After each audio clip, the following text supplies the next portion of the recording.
This is the broadcast from City Hall, the home of the Greater London Authority. Please stand by. This is the broadcast from City Hall, the home of the Greater London Authority. Please stand by. This is the broadcast from City Hall, the home of the Greater London Authority. Please stand by. This is the broadcast from City Hall, the home of the Greater London Authority. Please stand by. This is the broadcast from City Hall, the home of the Greater London Authority. Please stand by. This is the broadcast from City Hall, the home of the Greater London Authority. Please stand by. This is the broadcast from City Hall, the home of the Greater London Authority. Please stand by.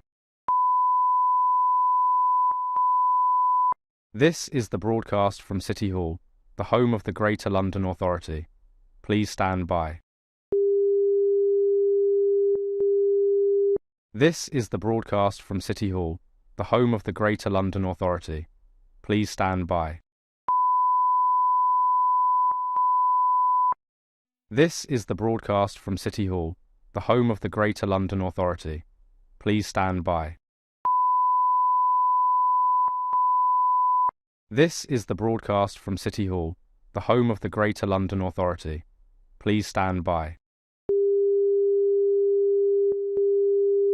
This is the broadcast from City Hall, the home of the Greater London Authority. Please stand by. This is the broadcast from City Hall, the home of the Greater London Authority. Please stand by. This is the broadcast from City Hall, the home of the Greater London Authority. Please stand by. This is the broadcast from City Hall, the home of the Greater London Authority. Please stand by. This is the broadcast from City Hall, the home of the Greater London Authority. Please stand by. This is the broadcast from City Hall, the home of the Greater London Authority. Please stand by. This is the broadcast from City Hall, the home of the Greater London Authority. Please stand by. This is the broadcast from City Hall, the home of the Greater London Authority. Please stand by. This is the broadcast from City Hall, the home of the Greater London Authority. Please stand by. This is the broadcast from City Hall, the home of the Greater London Authority. Please stand by. This is the broadcast from City Hall, the home of the Greater London Authority. Please stand by. This is the broadcast from City Hall, the home of the Greater London Authority. Please stand by. This is the broadcast from City Hall, the home of the Greater London Authority. Please stand by. This is the broadcast from City Hall, the home of the Greater London Authority. Please stand by. This is the broadcast from City Hall, the home of the Greater London Authority. Please stand by. This is the broadcast from City Hall, the home of the Greater London Authority. Please stand by. This is the broadcast from City Hall, the home of the Greater London Authority. Please stand by. This is the broadcast from City Hall, the home of the Greater London Authority. Please stand by. This is the broadcast from City Hall, the home of the Greater London Authority. Please stand by. This is the broadcast from City Hall, the home of the Greater London Authority. Please stand by. This is the broadcast from City Hall, the home of the Greater London Authority. Please stand by. This is the broadcast from City Hall, the home of the Greater London Authority. Please stand by. This is the broadcast from City Hall, the home of the Greater London Authority. Please stand by. This is the broadcast from City Hall, the home of the Greater London Authority. Please stand by. This is the broadcast from City Hall, the home of the Greater London Authority. Please stand by. This is the broadcast from City Hall, the home of the Greater London Authority. Please stand by. This is the broadcast from City Hall, the home of the Greater London Authority. Please stand by. This is the broadcast from City Hall, the home of the Greater London Authority. Please stand by. This is the broadcast from City Hall, the home of the Greater London Authority. Please stand by. This is the broadcast from City Hall, the home of the Greater London Authority. Please stand by. This is the broadcast from City Hall, the home of the Greater London Authority. Please stand by. This is the broadcast from City Hall, the home of the Greater London Authority. Please stand by. This is the broadcast from City Hall, the home of the Greater London Authority. Please stand by. This is the broadcast from City Hall, the home of the Greater London Authority. Please stand by. This is the broadcast from City Hall, the home of the Greater London Authority. Please stand by. This is the broadcast from City Hall, the home of the Greater London Authority. Please stand by. This is the broadcast from City Hall, the home of the Greater London Authority. Please stand by. This is the broadcast from City Hall, the home of the Greater London Authority. Please stand by. This is the broadcast from City Hall, the home of the Greater London Authority. Please stand by. This is the broadcast from City Hall, the home of the Greater London Authority. Please stand by. This is the broadcast from City Hall, the home of the Greater London Authority. Please stand by. This is the broadcast from City Hall, the home of the Greater London Authority. Please stand by. This is the broadcast from City Hall, the home of the Greater London Authority. Please stand by. This is the broadcast from City Hall, the home of the Greater London Authority. Please stand by. This is the broadcast from City Hall, the home of the Greater London Authority. Please stand by. This is the broadcast from City Hall, the home of the Greater London Authority. Please stand by. This is the broadcast from City Hall, the home of the Greater London Authority. Please stand by. This is the broadcast from City Hall, the home of the Greater London Authority. Please stand by. This is the broadcast from City Hall, the home of the Greater London Authority. Please stand by. This is the broadcast from City Hall, the home of the Greater London Authority. Please stand by. This is the broadcast from City Hall, the home of the Greater London Authority. Please stand by. This is the broadcast from City Hall, the home of the Greater London Authority. Please stand by. This is the broadcast from City Hall, the home of the Greater London Authority. Please stand by. This is the broadcast from City Hall, the home of the Greater London Authority. Please stand by. This is the broadcast from City Hall, the home of the Greater London Authority. Please stand by. This is the broadcast from City Hall, the home of the Greater London Authority. Please stand by. This is the broadcast from City Hall, the home of the Greater London Authority. Please stand by.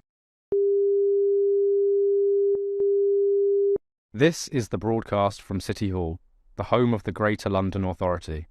Please stand by. This is the broadcast from City Hall, the home of the Greater London Authority. Please stand by. This is the broadcast from City Hall, the home of the Greater London Authority. Please stand by. This is the broadcast from City Hall, the home of the Greater London Authority. Please stand by. This is the broadcast from City Hall, the home of the Greater London Authority. Please stand by. This is the broadcast from City Hall, the home of the Greater London Authority. Please stand by. This is the broadcast from City Hall, the home of the Greater London Authority. Please stand by. This is the broadcast from City Hall, the home of the Greater London Authority. Please stand by. This is the broadcast from City Hall, the home of the Greater London Authority. Please stand by. This is the broadcast from City Hall, the home of the Greater London Authority. Please stand by. This is the broadcast from City Hall, the home of the Greater London Authority. Please stand by. This is the broadcast from City Hall, the home of the Greater London Authority. Please stand by. This is the broadcast from City Hall, the home of the Greater London Authority. Please stand by. This is the broadcast from City Hall, the home of the Greater London Authority. Please stand by. This is the broadcast from City Hall, the home of the Greater London Authority. Please stand by. This is the broadcast from City Hall, the home of the Greater London Authority. Please stand by. This is the broadcast from City Hall, the home of the Greater London Authority. Please stand by. This is the broadcast from City Hall, the home of the Greater London Authority. Please stand by. This is the broadcast from City Hall, the home of the Greater London Authority. Please stand by. This is the broadcast from City Hall, the home of the Greater London Authority. Please stand by. This is the broadcast from City Hall, the home of the Greater London Authority. Please stand by. This is the broadcast from City Hall, the home of the Greater London Authority. Please stand by. This is the broadcast from City Hall, the home of the Greater London Authority. Please stand by. This is the broadcast from City Hall, the home of the Greater London Authority. Please stand by. This is the broadcast from City Hall, the home of the Greater London Authority. Please stand by. This is the broadcast from City Hall, the home of the Greater London Authority. Please stand by. This is the broadcast from City Hall, the home of the Greater London Authority. Please stand by. This is the broadcast from City Hall, the home of the Greater London Authority. Please stand by. This is the broadcast from City Hall, the home of the Greater London Authority. Please stand by. This is the broadcast from City Hall, the home of the Greater London Authority. Please stand by. This is the broadcast from City Hall, the home of the Greater London Authority. Please stand by. This is the broadcast from City Hall, the home of the Greater London Authority. Please stand by. This is the broadcast from City Hall, the home of the Greater London Authority. Please stand by. This is the broadcast from City Hall, the home of the Greater London Authority.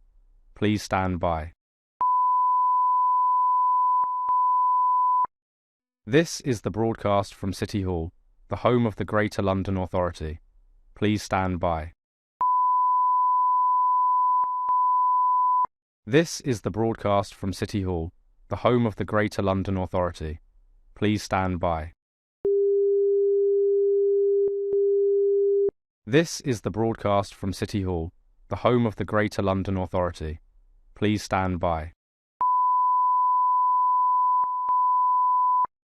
This is the broadcast from City Hall, the home of the Greater London Authority. Please stand by. This is the broadcast from City Hall, the home of the Greater London Authority. Please stand by. This is the broadcast from City Hall, the home of the Greater London Authority. Please stand by.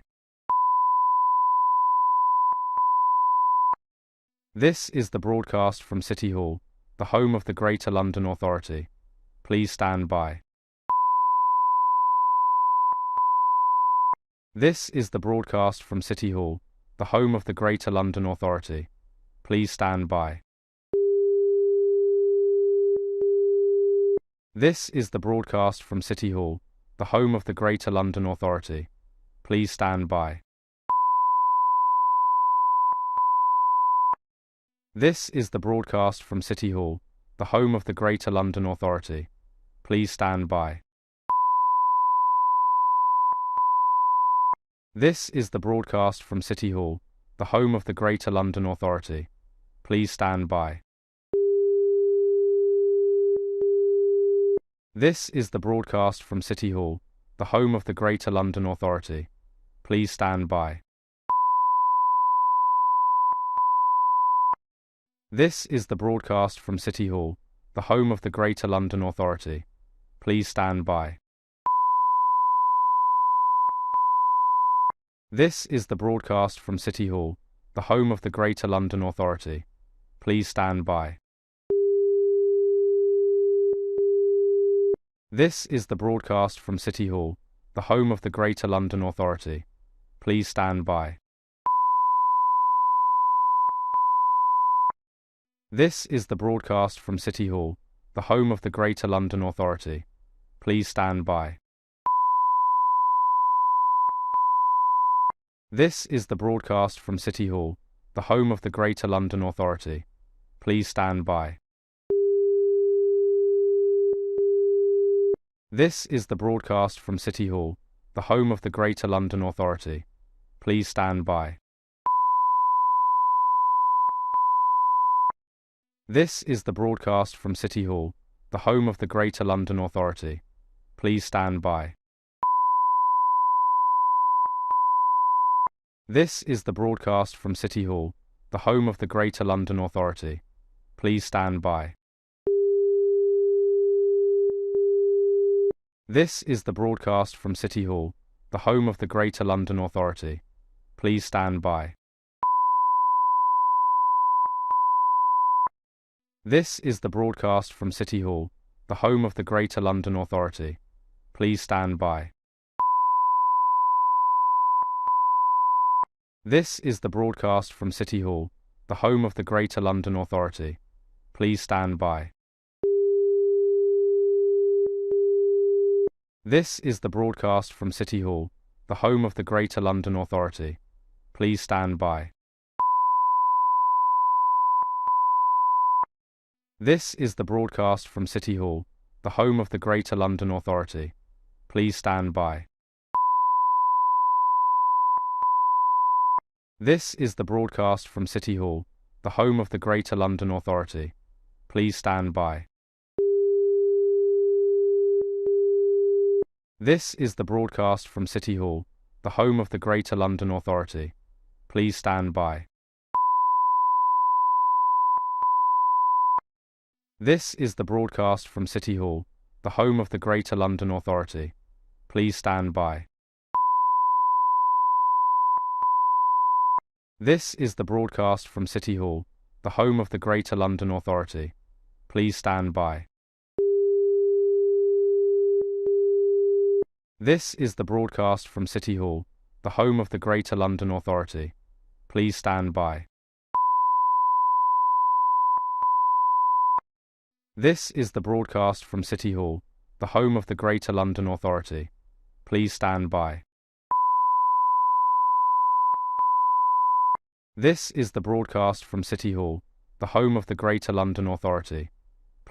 by.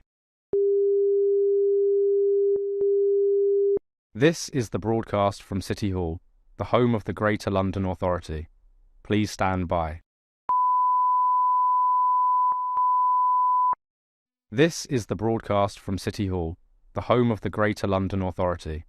Please stand by. This is the broadcast from City Hall, the home of the Greater London Authority. Please stand by. This is the broadcast from City Hall, the home of the Greater London Authority. Please stand by. This is the broadcast from City Hall, the home of the Greater London Authority. Please stand by. This is the broadcast from City Hall, the home of the Greater London Authority. Please stand by. This is the broadcast from City Hall, the home of the Greater London Authority. Please stand by. This is the broadcast from City Hall, the home of the Greater London Authority. Please stand by. This is the broadcast from City Hall, the home of the Greater London Authority. Please stand by. This is the broadcast from City Hall, the home of the Greater London Authority. Please stand by. This is the broadcast from City Hall, the home of the Greater London Authority. Please stand by. This is the broadcast from City Hall, the home of the Greater London Authority. Please stand by. This is the broadcast from City Hall, the home of the Greater London Authority. Please stand by. This is the broadcast from City Hall, the home of the Greater London Authority. Please stand by. This is the broadcast from City Hall, the home of the Greater London Authority. Please stand by. This is the broadcast from City Hall, the home of the Greater London Authority. Please stand by.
Can I welcome everyone to the Police and Crime Committee? Before we start, I'd like to say on behalf of the London Assembly Police and Crime Committee that we were absolutely appalled to see the shocking arson attack on 4 ambulances in North London over the weekend belonging to a Jewish community service.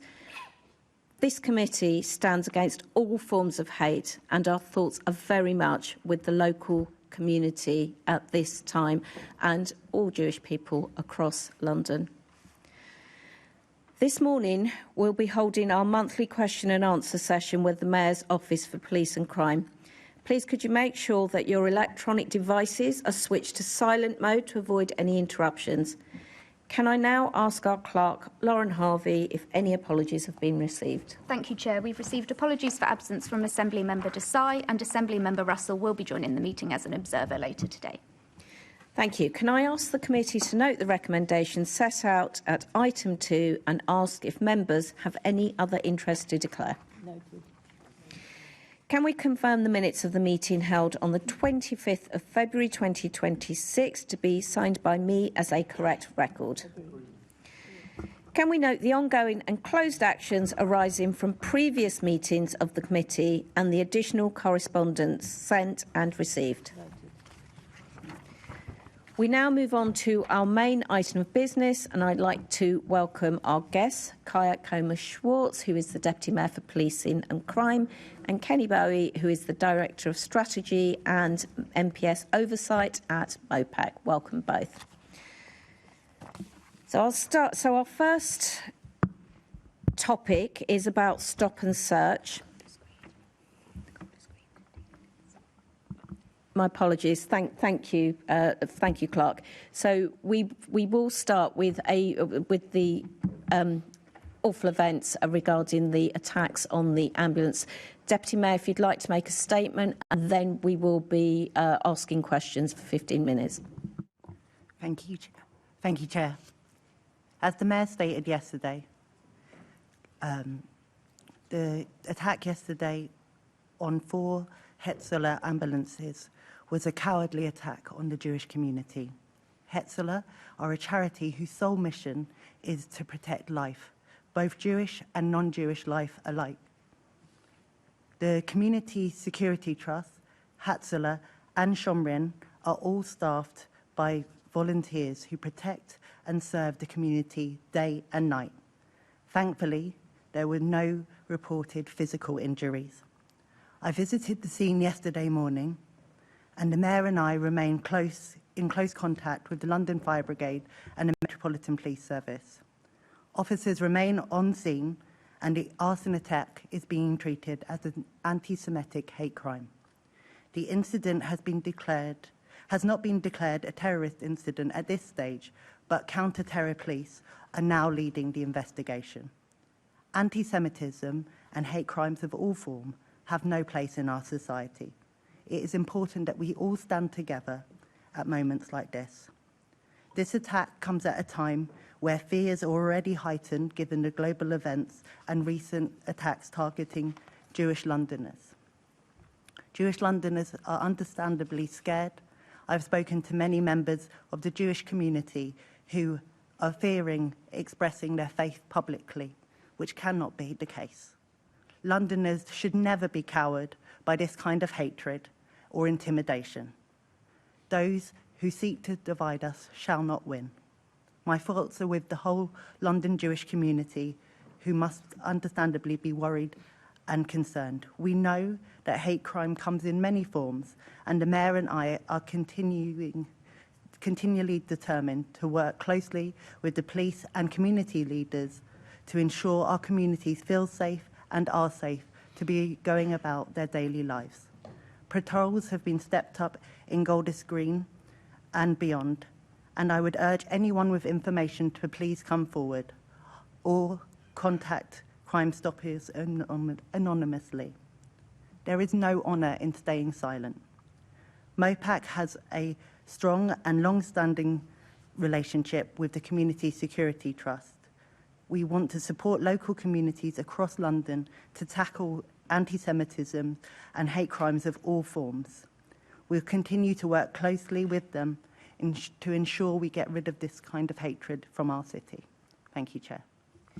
Thank you, Deputy Mayor. Deputy Mayor, before we go to questions, would you mind just moving the microphone a little bit closer so that everyone at home can hear your response as well? Thank you.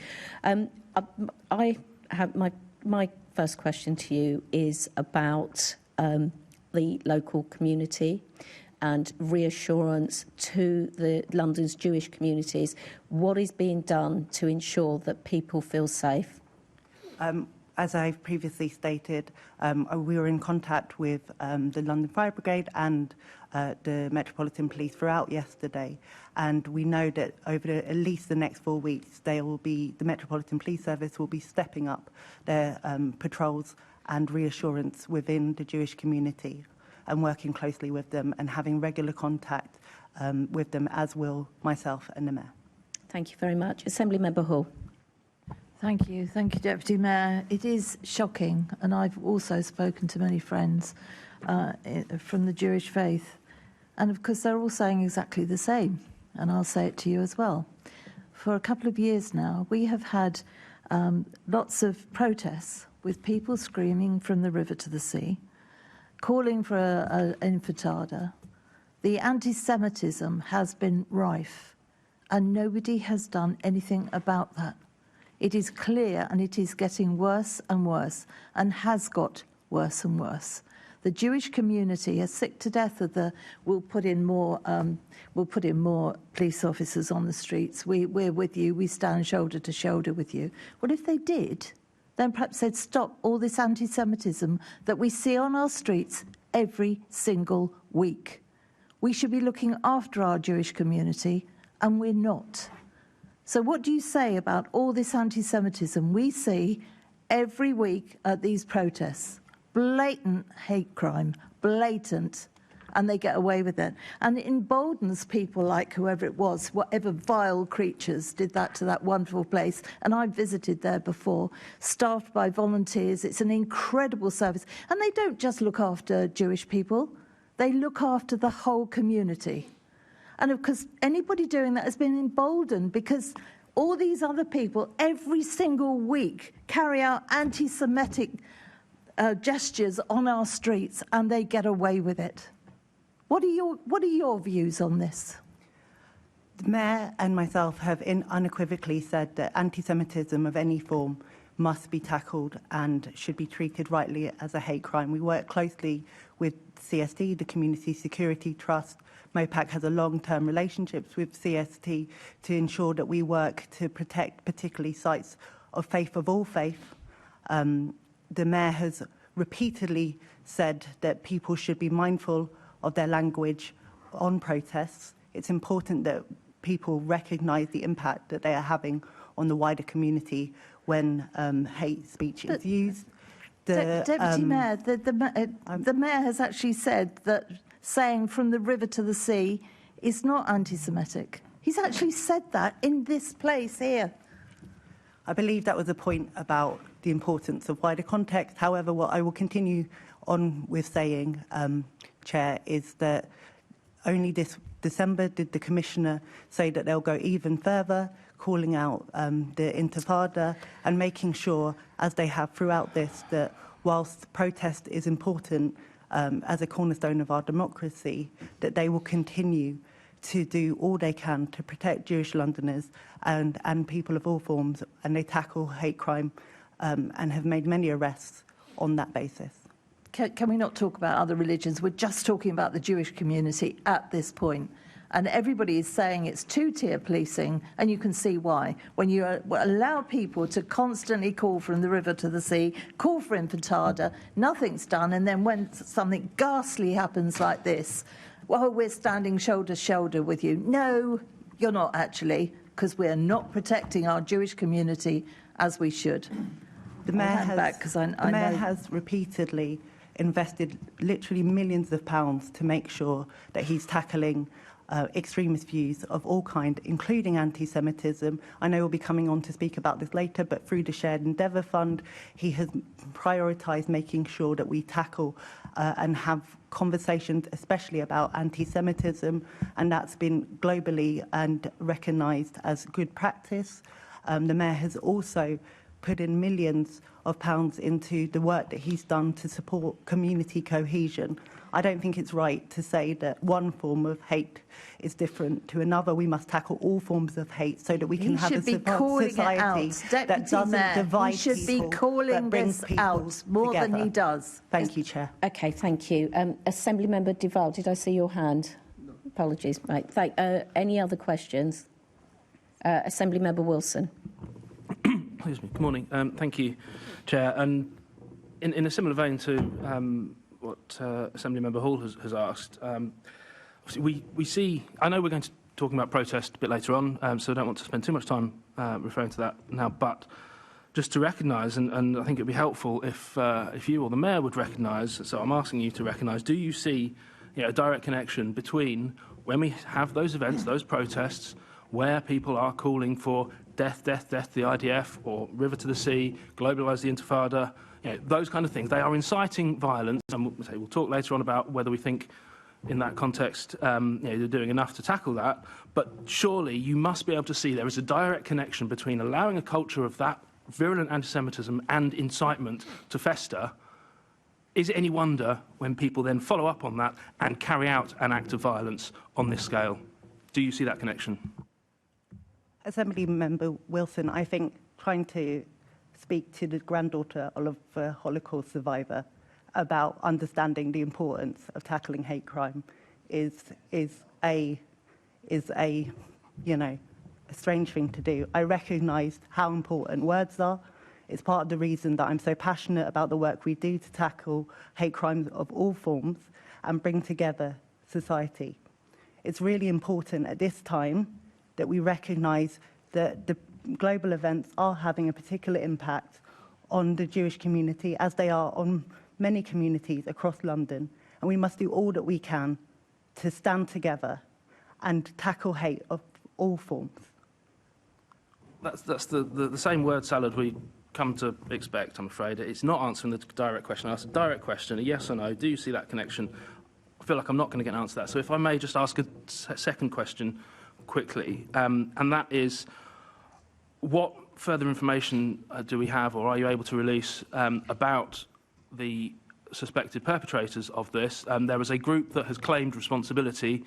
Do we know whether they are genuinely behind it, and do we know anything about... all I can see is what's speculated online in the media. I'd like some concrete facts. Do we believe there's a connection between that group and the IRGC? And if so, would the prescription of the IRGC, which something bizarrely the government is failing to do, would that make it easier to prevent and tackle this kind of thing happening again? This is a live investigation, so it would be wrong of me to comment on that. The police are doing all they can to look into the events of yesterday, and counter-terrorism has now taken over this investigation, which I think really points out the significance of this investigation. It's a live investigation and things will change, but at a point where that information can be made available, even if not necessarily publicly, but could a confidential briefing be arranged for members so we can have a real understanding of what's going on here? The police have been actively updating when and if they can on this. Thank you. Assemblymember Garbett. Thank you. I am really concerned with some of the tone of the discussion here, because we're all saying that we agree and care about the Jewish community, yet the tone and the way that you've been questioned, I think, has been really inappropriate. If we all agree that we support and, what we've seen around the Jewish community, like I know the Hetzola and the other services from Hackney, and I spend a lot of time with them, and I know they do some incredible work for, like you've described, the Jewish community and everyone, keeping everyone safe. And I am really worried about what we continue to see in politics around this conflation of people protesting against a genocide of anti-Semitism, which absolutely is hateful and has no place in our society. But we cannot continue as politicians to conflate those two things. I wanted to just ask what the conversations have been with government around this, like what support the mayor's calling for, from what change we need to see in terms of addressing anti-Semitism from a kind of more national level, or the support that the mayor's called for any of the programmes that you mentioned that are happening in London. Yes, obviously, we've been in regular contact with the Home Office about the security of all sites of worship. We've also been talking to them regularly about the work that we do through the Shared Endeavour Fund and what we've learnt from that. I chair the Contest Board, which is the board that looks at London's approach to counter-terrorism. So we have regular discussions about what more we can do, both in prevention, but also in preparedness to protect London. And what are the main things that's come out of the Shared Endeavour Fund? Are there any kind of key highlights of things that have worked? We're going to be coming on to that later. Is that okay if I? Okay, thank you very much. Thank you. I can't see any other questions. Deputy Mayor, thank you very much and for your statement at the beginning of this section. We're now moving on to questions for our regular monthly catch-up with the Deputy Mayor and MOPAC. The first issue is about stop and search. My questions are first. So earlier this month, MOPAC released a report that found that black people are up to 48 times more likely than white people to be stopped and searched by police in some areas of London. What is MOPAC's assessment of why disproportionality in stop and search remains so persistent? Thank you, Chair.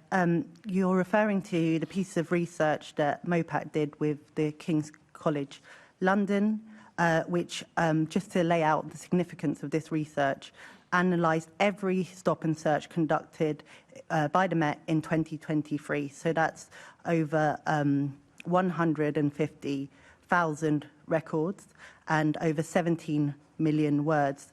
To go to your question, it found that one of the most significant things was that the grounds used to justify stop and searches for black Londoners were vaguer than those used for white Londoners. As you said, it also identified 24 wards where the levels of disproportionality were more acute. Thank you. How is MOPAC rebuilding trust with communities most affected by stop and search disproportionately, including black and disabled Londoners? Thank you. The committee will know, because we've spoken about this previously, that the work we do through the public attitude survey is a key part of our understanding of the trust and confidence of Londoners.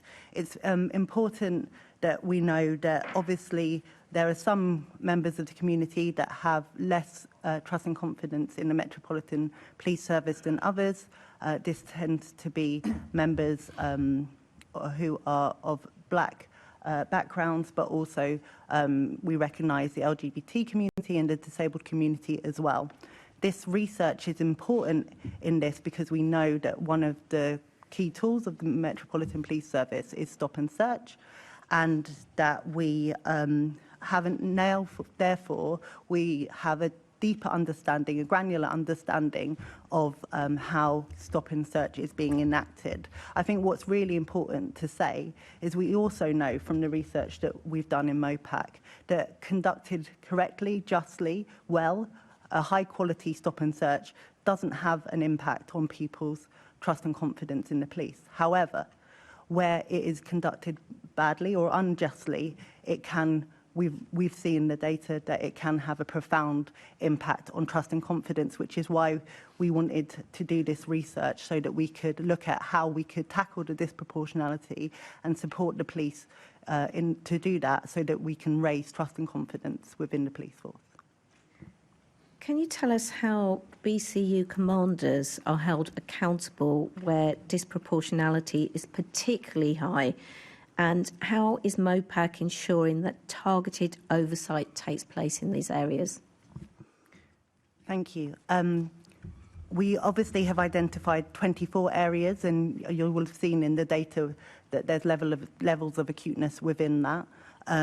We've committed to running this data exercise annually so we can have a real granular look at whether there's improvement in the disproportionality or not. We believe that it can be reduced. We continue to talk to the Metropolitan Police Service about how they will use this data to take that work forward. Kenny, is there anything? So I think that's the real advantage of this work. Nothing has ever been done on this scale or this level of sophistication before. So I think what you're talking about there, Chair, is one of the big opportunities, both for us and for the Metropolitan Police. I think there's probably 3 levels to that. So if you start looking at how our BCU commanders held to account, well, primarily you want them to be held to account by the communities that they serve. So by making these tools available through the community scrutiny transformation programme and bringing on more and more diverse volunteers, and again we talked about this with Assembly Member Lord Bailey at the last session of this, that is something where actually you can start looking at whether the grounds are stronger or weaker depending on whether it's white or black Londoners. You can start honing in on whether there are actually individual wards where the levels of stop and search are disproportionately more than the model would estimate based on wider socio-economic factors.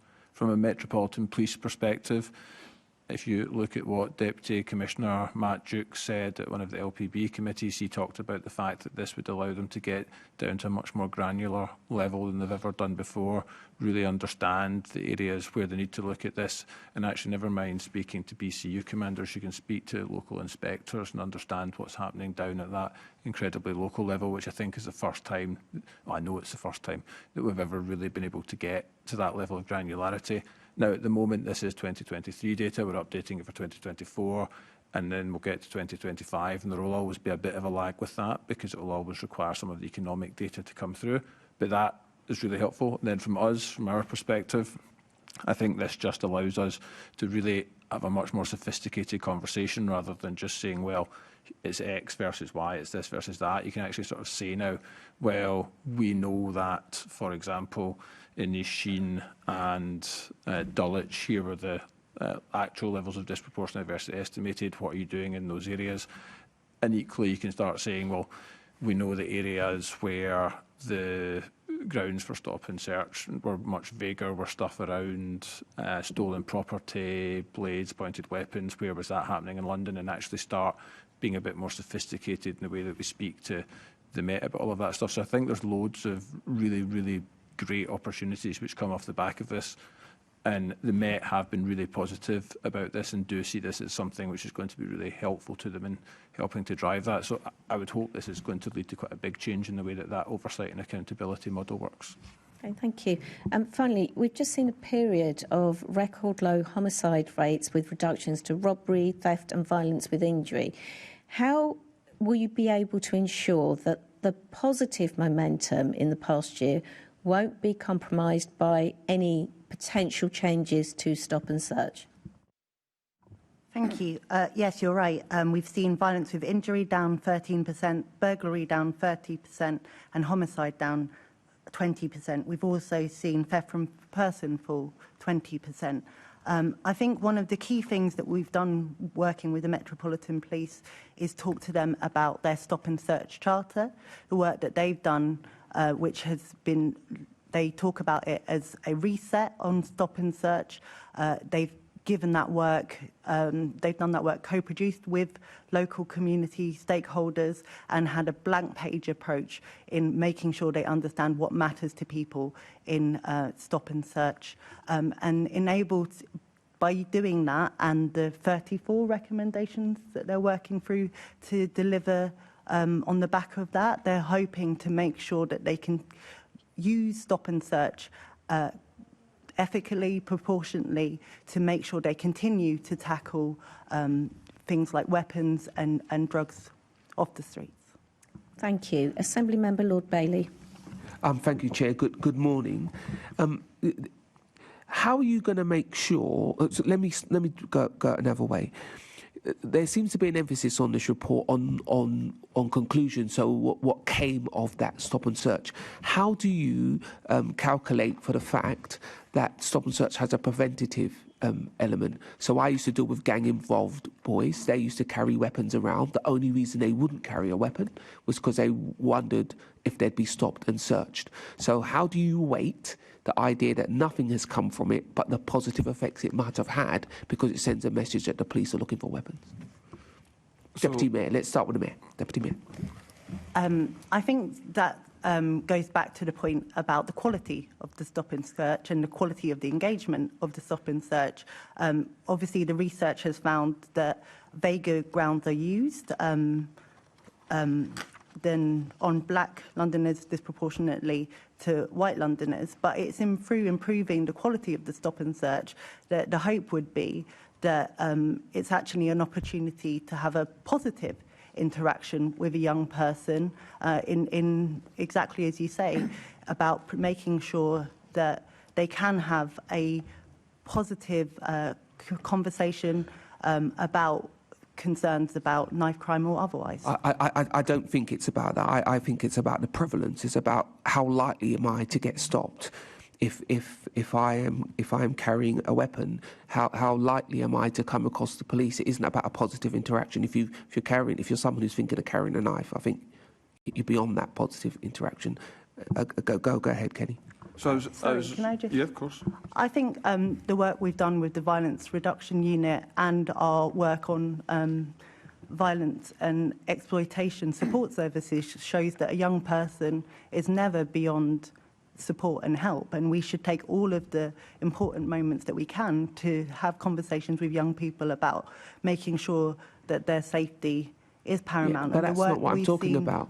If you reduce the amount of young people you talk to because you're looking for stop and search to always give you something, you will reduce the likelihood that you come across a young person who's made a decision to carry a blade, hammer, whatever they're carrying.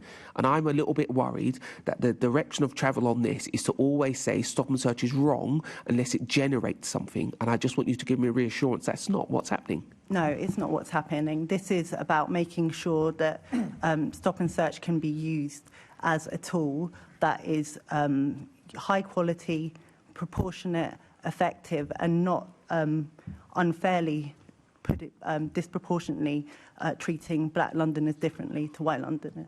Yeah, so Assembly Lord Bailey, so a couple of things I would say. One, this report certainly shouldn't be seen as anything which is anti-stop and search. Stop and search is a vital tool for the Met. It does take weapons, it does take Glad to hear that. blades, etc., off the street. In no way are we diluting that or saying that that's not the case. That is 100% the case. What this report does say is that what we would like to see is the grounds for those stop and search equalised so that black Londoners get the same levels as white Londoners. And that's not to say whether there should be more or less stop and search in London. That's simply to say that if there is going to be stop and search, we think that it should be the same quality of grounds. Let me ask you, I certainly agree on the quality point, but let me ask you this then. It is a reality that black Londoners have been much more the victims and the perpetrators of knife crime. If you equal things up, does that expose us to more knife crime? Or are you going to take into account the impact that you have in certain things? Knife crime has a devastating impact on the community. The police have been able to interrupt a lot of that through stop and search. If you change their proportions on the back of political need, would that expose the black community to more danger? Yeah. So it is right that black Londoners are statistically more likely to be both victims of knife crime and the offenders of knife crime. That's correct. I don't think ensuring that the quality of the grounds that Londoners get when there is a stop and search conducted against them should change. No, but if you change the because you've got a very vague term in here that they weren't right. I forget the term you used, but if you do something with that, then you will change the number of black people who are stopped. Are we worried that that will change the number of black people who are affected by knife crime? Because let's be clear, the single greatest disproportion in the purview of the Met Police is the amount of black Londoners who are murdered. And if a little disproportionality on stop and search is going to keep that in check, that'll do much more for improving the relationship with the police than any stop and search charter ever will. So I think we're violently agreeing here and perhaps talking at slight cross purposes. So, Matt, we are saying that we do agree with stop and search. What this said was that if you looked at the weakest grounds of searches according to the model, which we did, and you just removed them as a whole, that would have reduced overall disproportionality in the rates of stop and search. But we're not saying that's a sensible idea. We're saying what would be a much better idea would be for those grounds to actually be stronger. Yeah, but the point is I'm making, and I come to you now, Deputy Mayor, if you change those grounds, make them stronger, to use your parlance, you then risk, I would imagine, less black people being stopped, particularly black men. Does that put, I'm asking you directly, Deputy Mayor, does that put the black community, young black men, at greater risk? No. Why not? Partly because the data shows that actually where there's been higher quality stop and searches, there's been more positive outcomes in terms of crime. So that's part of the picture. But also the data also looks at what are, it doesn't mean that, for example, some areas where there are more black people that residing, that those have a higher disproportionality in terms of stop and search than other areas. What we're looking at is the disproportionality, and we've noted that in 24 areas, when controlling for social and economic factors still, so that wouldn't alleviate the amount of people in that area, there are more acute disproportionality in stop and searches, and that's what needs to be unpacked now. But are you tracking that against crime outcomes? Are there more knife attacks in that area and more people going to custody? Is that the case? Yeah. The case. Because what you said in the middle doesn't seem to make any sense, because you talked about less and then more. And my point is, I'm just a little bit worried that in the rush to look politically correct, we remove one of the protective factors for the black community. And I say this as a plea. We talk here now about rebuilding trust. The single biggest thing about rebuilding trust is our black children not getting murdered. And stop and search and interfering with that needs to be done very delicately, because if it does, we will have dead teenagers on our hand, and nobody wants that. Yeah, and what I would say about that, Assemblymember Bailey, is I don't think anybody wants any stops and search which aren't justified or where the grounds aren't reasonable. And if you look at what HMI-CFRS found over roughly the same period as our research did, they found that 94.6% of the Met stops, based on a very small number of actual records, I have to say, but they found that those weren't justified stops. That would equate to some sort of 8,000 odd stops which should be taken out. So I don't think there's a direct correlation there. I'm very happy to come and speak to you in much more detail about all of this sort of work outside, if you'd find that helpful. I would too. I'm going to go back to the chair, because there's a lot of questions to come. Thank you. Assemblymember Small Edwards. Thank you very much, Sharon. Good morning, Deputy Mayor. Good morning, Kenny. Black Londoners are up to 48 times more likely to be stopped and searched. And given these statistics, how do you expect Black Londoners to have confidence and trust in the Met? I think this is why this research is so important, because it enables us to really take a look at this picture and be able to directly challenge and ask the Metropolitan Police how they are going to tackle it. That's why we've committed to running this data annually to understand whether the dial is moving positively or not in this. And as I've stated previously, we'll be working with the Metropolitan Police Service to continue their work on the stop and search charter, but also, and as Kenny mentioned, we continue to roll out our community scrutiny panels, which will put the hands of scrutiny into local areas, and hopefully they can use this research to really challenge what's happening in their areas, because this really is about improving trust and confidence, making sure that the police understand what's happening and are able to work with Londoners to get into better relationships through conversation, as they have in areas where the community scrutiny panel is already in existence. And we, as I said previously, we know that where a stop and search has been done with a high quality thing, that doesn't affect trust and confidence. However, we know if poorly enacted, that it does. So this is really important data in that arsenal of improving things for Black Londoners. Thank you, Deputy Mayor. We heard in that previous interaction about the positive effects of stop and search. I just want to raise that there obviously can be very negative effects of stop and search as well. A lot of young black men in London will be stopped by the police for the first time at 11 years old, 12 years old, 13 years old. It's a very formative experience for most young black Londoners who are just on their way to school or worrying about their maths homework. It can feel quite dehumanising, and it can feel as if you've done something wrong. It can be embarrassing. You're seeing members of the public walking past while you're being questioned by the police having done nothing wrong. I just want to make sure that those negative impacts that it can have on Londoners' self-esteem is also being taken into account.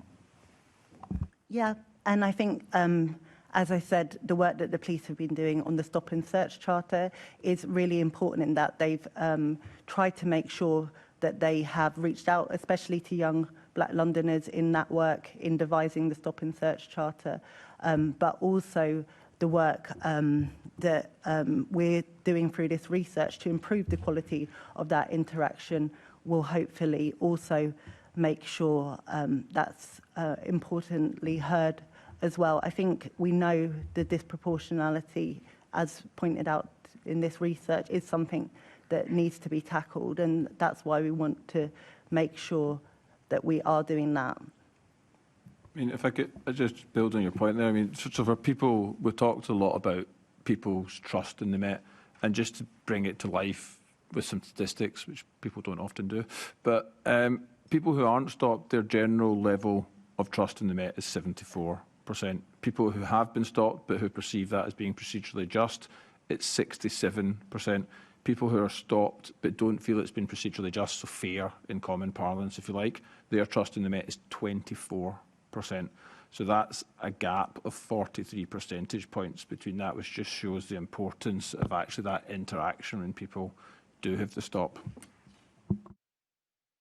Yeah, and I think that's borne out by lived experience. One of the report's authors, Dr. Yijing Lee from King's College London, said the modelling revealed clear evidence of unexplained disproportionality in how stop and search powers are used across London. And the report found that improving quality of grounds for stop and search could reduce this proportionality by 11 to 19%. How will MOPAC ensure that the Met improves the quality and objectivity of recorded grounds for stop and search? Yeah, so now that this data has been published, and it's important to say that we've spoken to the Met a number of times before publishing this data, it's about the Met have said that they will take away the information and look at how they will move forward on it. That's for them about understanding, especially in those 24 wards, what's happening and why that's the case. But for us, it's about continuing to scrutinise on this area. As I've said, we'll be running that data annually to see if it moves, but also this is an area that the London Policing Board has as a key priority, has already had a committee 2 times, and will continue to look at it as an area for scrutiny. Thank you. And just finally, what role can technology play in improving the kind of quality of evidence needed for stops and search? Obviously, something like live facial recognition has been used a lot and only flags people who've committed offences. Can technology be used to ensure that the quality of stop and search is much higher than what it is currently? Yes, in short. We know actually using this data, this is machine learning, which has enabled us to process a huge amount of data. As I said, 150,000 stops and search and over 17 million words, is it? So being able to use technology enables us to process this at a higher rate. The Met are also using a tool called Quest, to look at how they move forward in improving the quality and oversight of stop and search. So, yes. I think the other thing you could do, which would be really interesting, is to take body-worn video, do some training in terms of the sort of machine learning around what happens in that, look at what are the key factors around escalation, de-escalation, use that to actually programme and code up for the Met, with the Met, about the quality of the encounter, so that they can do much more of the oversight sort of automatically. And obviously we need a human at the end who can then check if there's any flagged for concern, etc. But it's a different way into looking at this, which I think potentially allows primarily the Met and other forces longer term to have a much better grasp of what is going on and a better understanding of what's happening at scale than has been able to do before, if you could actually do that sort of work. Thank you both very much. Thank you, Chair. Thank you. Assemblymember Best. Thank you, Chair. It's a really interesting report. Some of the things that I picked out of it that were quite interesting were when we talk about proportionality being in balance, it's actually from outcomes of arrest from stop and search. So if you're white or black, you are just as likely to be arrested after your stop and search. So therefore, that shows that when people are being stopped, they're being dealt with fairly, surely, Deputy Mayor. Yeah, and I think, as Kenny said previously, the HMIC report also said that on terms of a just stop, that is seen. However, what the research shows is that the grounds are vaguer. So the research shows that if you're a white Londoner, you're more likely to be stopped and searched because you've said you've admitted something or you've been witnessed, for example, that's the reasons shoplifting. we're talking about the outcomes, Deputy Mayor. Aren't the outcomes what's important here? You're talking about the reasoning there, but we're talking about the outcomes. Yes, I mean, I think whilst that's correct, it also is concerning that in 24 areas you can be 48 times more likely to be stop and searched if you're black than if you're white. And I don't think that that's related to the outcomes. So you don't think that the arrest rate is important when we look at stop and search and we see that you are as likely to be arrested if you're black or as if you're a white? You don't think that's important? No, it is obviously important, but also the amount of stop and searches that happen where there is no further action is also important. So a couple of things. One, that is absolutely an important metric, and we're not saying that isn't. Two, I would say there's quite a lot of nuance in the report, because it does find, for example, there isn't disproportionality in that side of things.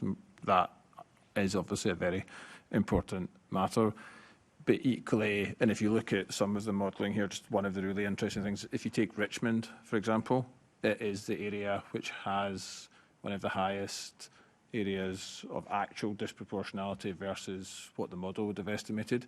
But equally, if you then overlay that with the strength of the grounds for stop and search, the strength of the grounds for stop and search is actually stronger for black Londoners in Richmond than it is for white Londoners, yet their disproportionality levels are beyond what you'd expect. So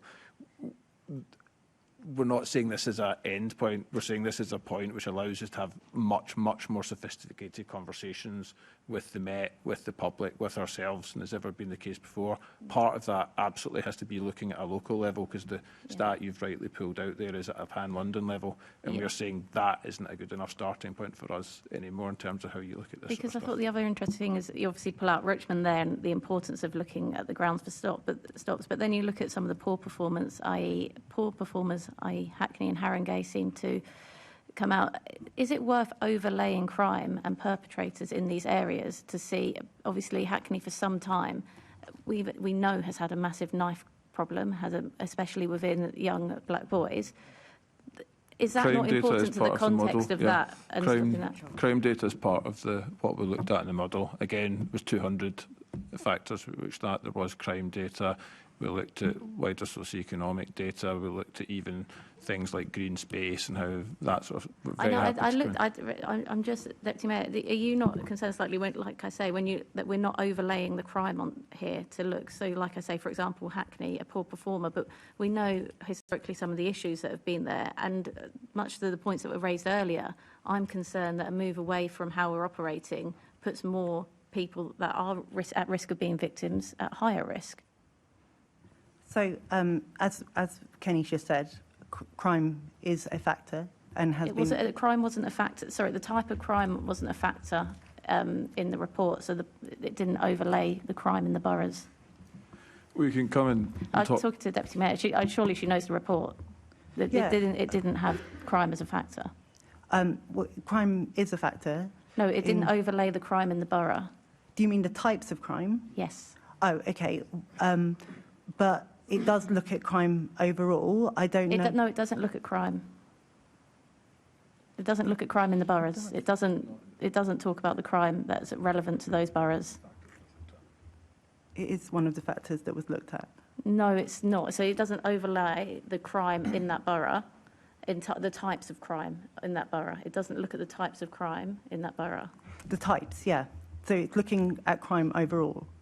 But you're asking whether the next part of the research might be to break it down by crime type. I'm saying it should have included it in this one.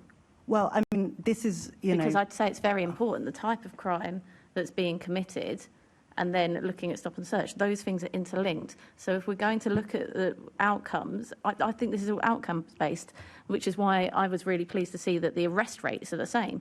But also, when we're breaking it down by borough, and we see places like, I said, Hackney coming out as top, well, let's look at what is the crime type in Hackney. What are the reasons for stop and search? Why is that important in Hackney? And why is it delivering those outcomes? Surely looking at the type of crime is essential to make these recommendations. How can we act without doing that?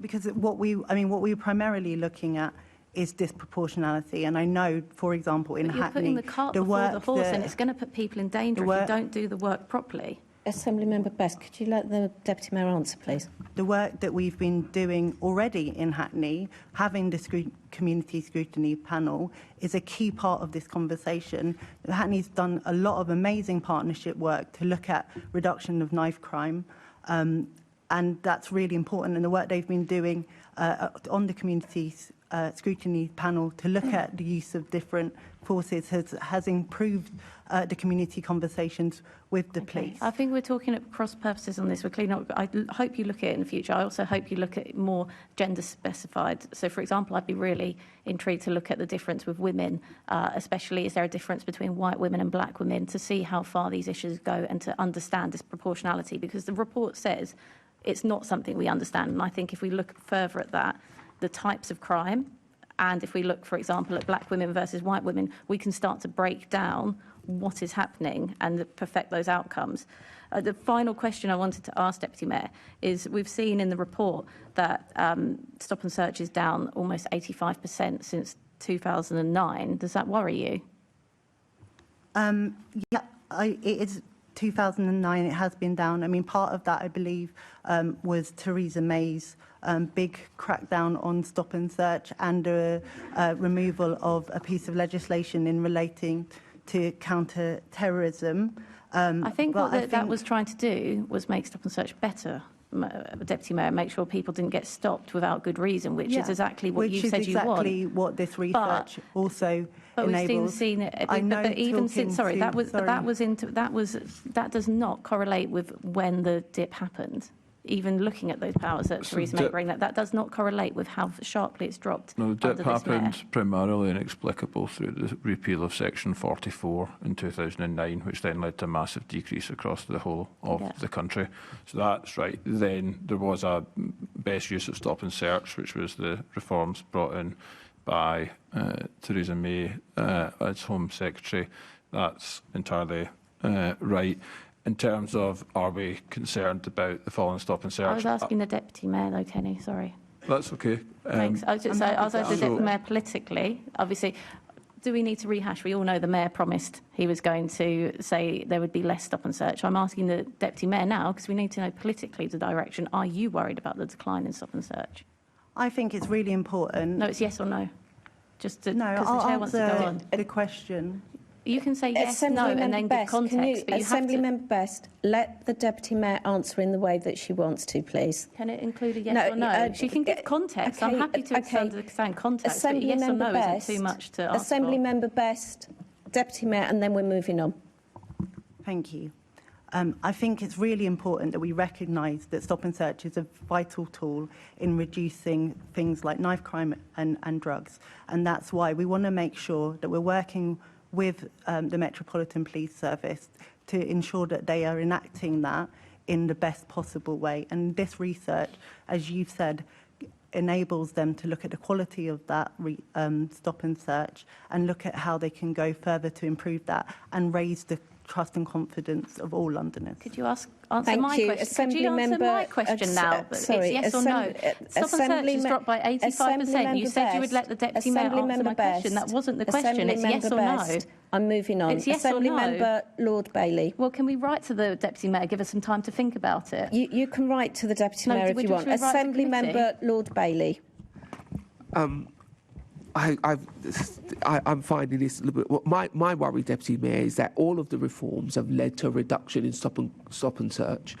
You've talked about a reduction in crime, but remember the first big reaction we had to stop and search was from the Mayor, and we had record levels of knife deaths in London. So that's why I'm keeping on this theme of, are you worried about a reduction in stop and search? Are you worried about, is it focused on that? And in that particular way, what will the Met, when do we expect the Met to implement these recommendations? And do you have any sort of forethought on what the impacts may be? Remember, what I'm particularly worried about is every time we've done something big on stop and search, it's led to a reduction in stop and search. And very shortly after that, we've had a massive spike in knife crime. Under the current Mayor, we've had the two highest years for knife crime deaths in London were under the current Mayor, after he's made it very clear that he was anti-stop and search. I mean, I think we can reflect on last year where we've had the lowest number of homicides for under 25 in a decade, that the work that we're doing to reduce homicides, moreover, is working. And I would say that stop and search is a vital tool, but it's one tool in an arsenal of things that we're doing to keep young Londoners particularly safe, whether it be the work of the Violence Reduction Unit or the work that we're doing with the police around the Child First approach, all the work that we do through our commission services to keep young Londoners safe, and the opportunities that we provide I'm asking to young people. Specifically about stop and search, because this report is largely a good thing. I take to Kenny's point that it gives us an opportunity to have a much more sophisticated conversation about that. The point I'm trying to make, and I want you to address, and only this point, is, are you focused on this not just leading to a drop in stop and search? Are you focused on it being greater quality? Because I'm worried that the Met will just see this and think, well, the Mayor has never been pro stop and search, we will just reduce it more. When do you expect the Met to enact these things, and what are you hoping that will come from this report and their enacting of the recommendations? Yeah, I think we have to be clear that this is, and I've said previously, that this is not research that we have done without conversations with the Metropolitan Police. This is Metropolitan Police data. We have talked to them throughout the development of this research. So they're already doing some of the things to improve the quality of stop and search. We mentioned previously Quest, we mentioned the Stop and Search Charter. This is about making sure that we're improving the trust and confidence of Londoners and making sure that we have the information to understand what the disproportionality rates are now, and that we can come back to it to look at the work that they are doing to tackle this and improve it. Thank you. Can I ask you about, when the Met reports, will they be looking at the type of crimes? If you look at the Hackney versus Richmond experience, Hackney had a knife crime problem, which would give you in order to overcome, you would expect much more enforcement activity on the street, much of it in the form of stop and search. If you don't concentrate on the crime type, it then puts stop and search in a very different light, doesn't it? So when you look at what you're asking the Met to report on, when they look at these recommendations, will you ask for crime type? Because obviously different types of crime need a different intervention. Yeah, I mean, I think you're right, Lord Bailey, that we need to make sure that we're data-led in all our interactions. And we know, for example, the work that we do through the VRU really takes those interventions to the places that need it the most. And we can continue to look. I've said that we'll commit to do this work annually, this review annually. We can look at how we can layer the crime types into that. But what I would say is Hackney have moved a long way. We've seen last year reductions across the board on homicides in all areas of London. But I don't want people to leave this chamber thinking that Hackney haven't done a huge amount of work to tackle knife crime. I in fully their accept that, and if an Assembly Member Wemmer is here, she'd make sure that was said. I accept that, but the point I'm trying to make is Hackney has been called out because of the amount of stops and searches it's had. Maybe in response to the crime type it was facing, it did exactly the right thing. Who knows? But all I'm asking is that you make sure that is an estimate as well. What type of crime in any given borough are the police dealing with? So does that drive the level? Because the one thing we can agree on, whatever the level is, whatever the level is, the quality has to be best. We can squares that way. So the crime is part of that model. When we go through it in more detail, if you think we're missing something, that's but okay. Look, the type of crime, so that's the point. So the overall crime levels, which yeah, but overall crime. If I'm doing burglaries and you're doing stop and search, that doesn't change anything. Whereas if I'm running around with a knife, I'm actually agreeing the with you police here, getting involved is important. So I'm saying it is in there. Then the second point I'm making about this is that if you actually look at how you look at the quality of the grounds, you can't do that by crime type. You can only do that by the stop and search grounds type. Now we have done that. Now to take your point, if you're looking at a knife crime injury, you would expect to be looking at stops and search for weapons, points and blades, or going equipped, those sort of things. And those are the areas where you actually see bigger gaps in the quality in terms of white people who, white Londoners who get stopped have much higher qualities of grounds for those types of activity than black Londoners do. So we do build that in. Clearly you don't think we've built it in enough, so we can meet and go through that. But I want to reassure you that is built into the model. I want to be very clear. I don't think you build it enough. Looking at overall crime is not useful. And Chair, I just want to echo the Deputy Mayor's point. Parts of London have done great amounts of work to reduce the level of crime. Hackney and Croydon leap to mind. Back to you, Chair. Thank you. Assembly Member Garbett. Oh, sorry. Move on to you, Assembly Member. Could we welcome the Year 12 and 13 politics students from West London Free School in Hammersmith and Fulham? Welcome. Okay, Assembly Member Garbett. Thank you. Just to pick up on a couple of things that have been said already. So, Deputy Mayor, you spoke a couple of times about the Met being involved in the publication of the report and seeing it and being involved in the development of it. Can you explain what changed? Like, what do you mean by that beyond them providing their data? Were they given a copy of the report before it was published? Like, did they remove any parts of it? No, they didn't. First of all, I want to make it clear, no, they didn't remove any part of it.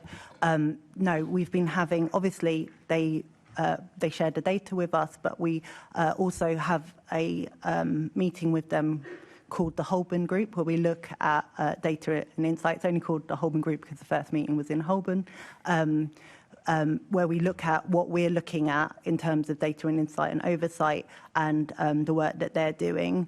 As previously stated, I think it's really important that MOPAC has a role of scrutiny and challenge, and I think this research is really important in that, but also that we look at ways that we can move forward on these really important issues. So there's no point us just saying this is a problem. Yeah, it was more the fact you said they were involved in writing the report, so I was just interrogating how much... No. Yeah, okay, we that's fine. King's College London in writing the report. Just to pause on what you were saying there then around the importance of scrutiny, Kenny, to pick up on something you just said, you said it allows us to have more sophisticated conversations, but this isn't anything new. Like, we've known the disproportionality in stop and search for years, like for decades. And also the Mayor's Drug Commission last year showed another three times more likely black Londoners to be stopped and searched for a drug stop around cannabis, despite use being equal among Londoners.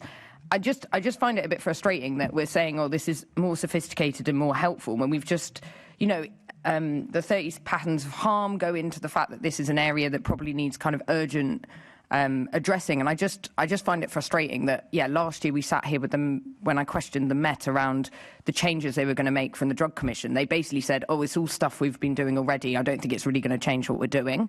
So I just feel like, yes, we're having a conversation, we're all concerned, and we want a more sophisticated conversation, but I don't actually know what difference it's going to make, and we're missing the context of the Met being institutionally racist here.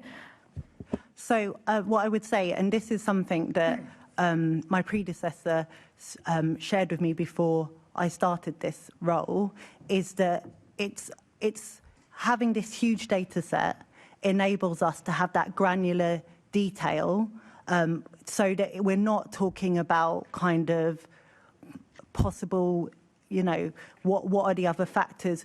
This is about what can the police do in this area to tackle disproportionality, and having the data that enables them to do that. So being able to say, what is the grounds in which, the quality of the grounds in which people are being stopped and searched, what's the difference,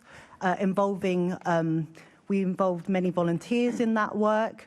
So that's the new part of this data. It shows you that it's the grounds that were the issue. So is that something that we didn't know before this report, that the grounds of the disproportionality? So I would say there's two really interesting things about the report. One, if we start with the grounds, that's never been done on this scale before, and it's never been broken down by the stop and search type in terms of, and it's never been done with 17 million words, 152,000 stops and searches in that way. That is new. That is something which should help the Met. That is something which should help community groups in looking at their 50/90s. That's really interesting. The second thing, going back to your Dr. Daniels report, which has not really been done before, is Dr. Daniels talks about, when she talks about the Metropolitan Police, stuff which is sort of outside of the Met's control and what they can impact, and stuff which was within their control and what they can impact. Now, the quality of the grounds that are recorded, that is entirely within the Met's gift in terms of what they can control. Then if you look at what we talk about in terms of the levels of disproportionality in the rates, that's why you put in the socio-economic factors, because the model does then estimate that there should be a level of disproportionality, that actually the model estimates black Londoners will be stopped at a higher rate than white Londoners. But it says that even allowing for all those other factors, that there's still 9% or sort of 4,500 stops almost, which the model can't explain as a result. So it allows you to actually start having. So on the grounds point, do we think that the Met Stop and Search Charter as written addresses this grounds issue? Because you just said then around recording the grounds, because obviously it's not just recording the grounds. We don't think they should be stopping people because the grounds aren't fair. So it's about what is being done about that part of the Met's culture and its institution to address it being a stop in the first place. Yeah, and that's something that we are looking to talk to them about at all stages of policing. So what does that look like in training? What are the grounds that we should be looking at, and how does this data feed into that? But also the continual review of how that's happening. So the annual review of this data and what we're seeing in terms of grounds should enable us to see whether that's improving or not. And does the Commissioner take this as urgent? Like, is this being seen as an urgent thing to address? Because obviously when I hear training, it just sounds like it's, like a long term down the line. Like, how serious has the Commissioner taken this within the culture and the way that he speaks to his kind of seniors and the staff around the seriousness of this? I mean, the Commissioner has, at the last London Policing Board, we went through this alongside the work they're doing on the wider inclusion chart plan that they have, and we had really robust conversation about that.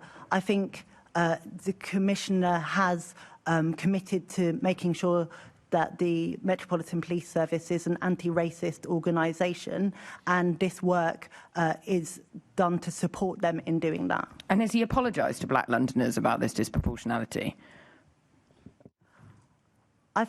Not that I know of, but I think it's important to understand that we now need to do the work with the Metropolitan Police Service to look at this as a conversation about how they improve these interactions.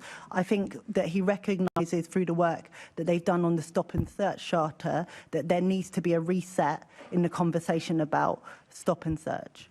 And then just quickly, Kenny, you mentioned looking at body-worn camera. Obviously, that's something that the community monitoring groups do, and we've heard in this chamber before in one of our investigations that when they flagged concerns about use of force and disproportionality, like grounds for the stop, they haven't had any support from the Met in escalating that. They feel like it just goes to a dead end. So can this reinvigorate some of the community monitoring groups and just the MOPAC support to them and the Met taking their concerns seriously? Yeah, no, absolutely can. And that is something which we've just recently written out to all our volunteers and to local authorities and others about. And it's where we do want to, we are, in fact, we're hosting an event on it tomorrow evening here. And that is about getting better representation, looking at more powers. This, again, is what I said at the start. This is something that Assembly Member Bailey asked me about last time. We said we're very happy to work with you, with local authorities and others to make sure that we get that kind of representation. And these tools and potentially future tools around body-worn are all the things which can potentially be helpful in terms of doing that. But then what we also need to do is make sure that there's a much clearer line back into the Met and much clearer line back into us, so those community groups can hold both us as MOPAC and the Met to account for that, and it is going in and having that impact, and that's something the Met really has committed to through this new work, so I do think that is a good sign. Great, because obviously it sounds like we've got like 30 patterns of harm, this work, the community monitoring groups. We've just got to make sure the Met is responding to all those angles of concern. Thank you, Chair. Thank you. Before we continue, could I ask members to be briefing their questioning and panels briefing your answers as well, please? Assembly Member Wilson. Thank you, Chair. I'll do my best to follow that request, but we'll see. So when we had a previous meeting of this committee and we had a panel of guests, and 3 out of the 4 panellists agreed with, basically echoed the principle that Kenny mentioned earlier, that yes, stop and search done properly, hugely valuable tool for getting weapons off the street, and that's hopefully, I would have thought, something that we can all agree with as a principle, and therefore the discussion moves on to how we do this effectively and fairly. But the statistic that I've been previously aware of, which I think was a quote from the Commissioner about a year ago, saying that the use of stop and search had halved in the previous 3 years. I hadn't been aware of the bigger fall, which I now am, having seen the briefing, and I thought that was bad enough. But to see a fall of over 80% since 2008-9, I think is absolutely staggering. Now, the bulk of that fall was under the previous mayor, not this one, and under the Conservative government. But what we've seen since the kind of low point, I think they have seen a bit of a divergence between London and the rest of the country. Obviously, from the low point in 2018-19, around at the time, judging by this graph, both sort of increased towards the pandemic. But since the pandemic, in the rest of the country, England and Wales excluding London, there's been an increase in the use of stop and search. In London, there's been a further decrease. So is that a deliberate policy choice that's led to that? No. What else could it have been? Why is the rest of the country increasing it, but London going in the opposite direction? I mean, this is something this is the reason the Commissioner has worked with AC Adelakin to look at the stop and search charter, because he wants to make sure that officers have the confidence to enact stop and search correctly.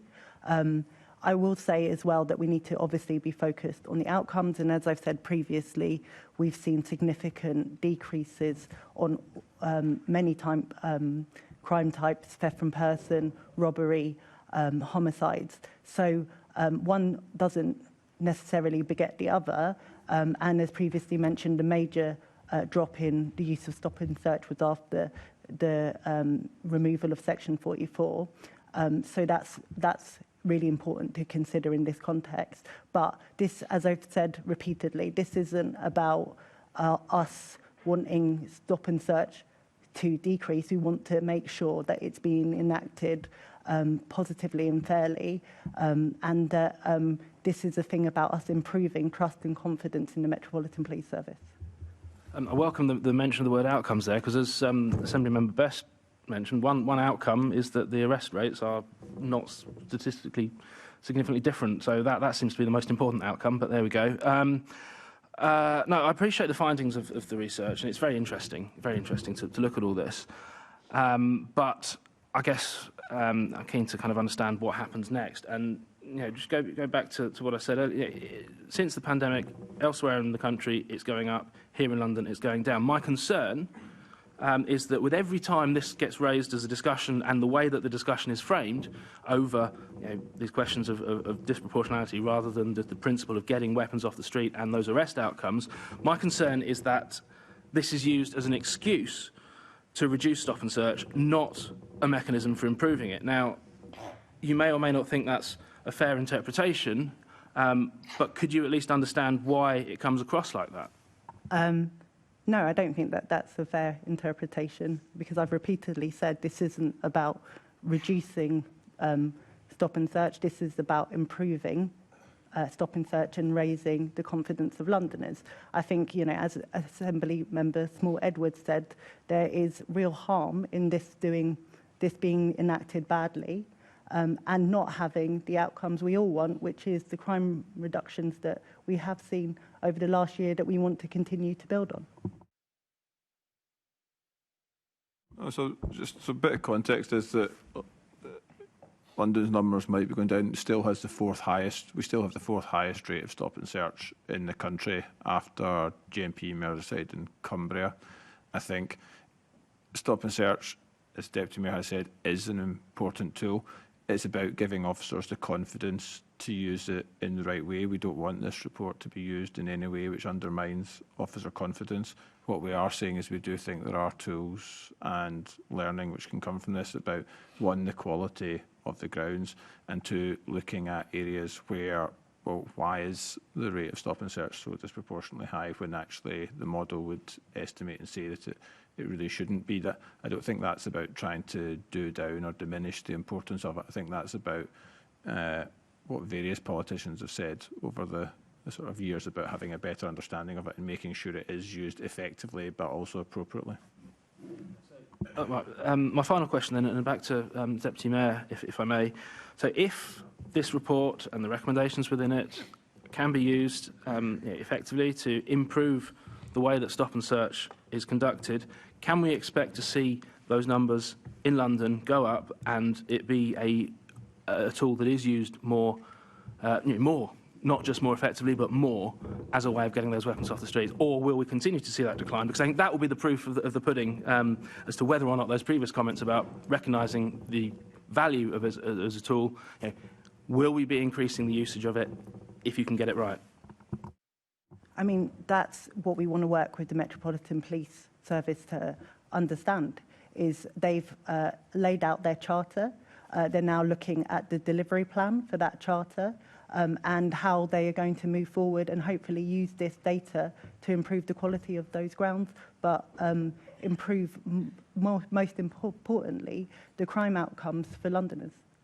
So hopefully we will see an increase in the use of stop and search by the end of this mayoral term.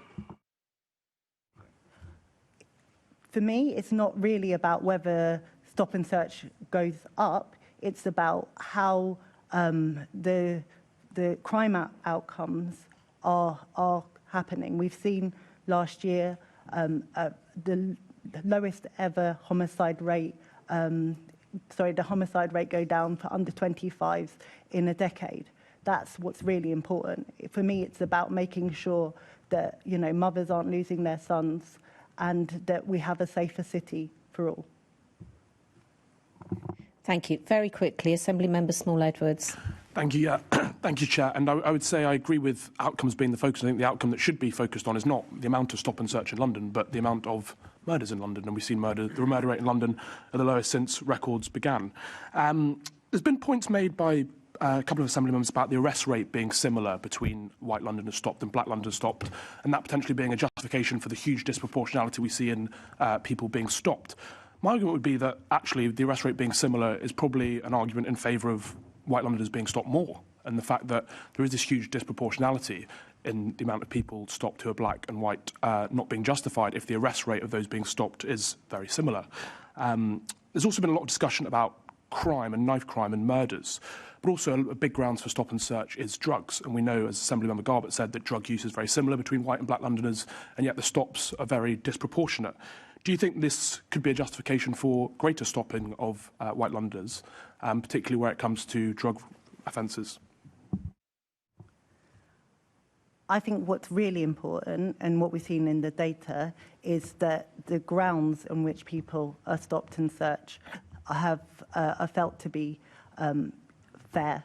And the data obviously shows that currently vaguer grounds are used in a lot of areas in London to stop black people. We know through the work that we did, the Mayor's commissioning of the independent review of drugs, that this was something that came through in that report as, you know, people being stopped on things like the smell of cannabis. And that's something that we have had active conversations with, and we're doing that work through the London Drugs Forum to look at the recommendations of that report.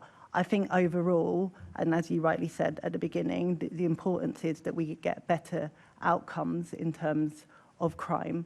I think also we want to make sure that we have a police force that serves all Londoners, and that all Londoners feel safe to report to issues, and improving the trust and confidence of Londoners is key to that.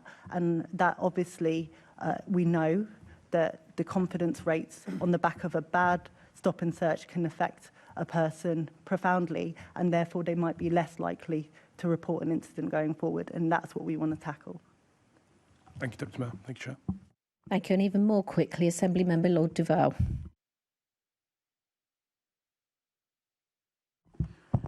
Sorry, those arguing for less stop and search and those arguing for more stop and search seem to me have got it all wrong. And if we go back to outcomes of what we need to be doing, but isn't there in that, I've always wrestled with this over many years, the issue of disproportionality around that. And I was a bit shocked hearing one of the earlier comments from some members around disproportionality and issues of that. On the grounds for stopping, it's not just grounds for stopping. If you're a police officer acting in a certain way, you could be drafted into an high crime area doing operations where there's going to be more stop and search. I could be on response where I need to do a stop and search. I could be in a safer neighbourhood team, which might not be operational, but I come across a set of circumstances where it is.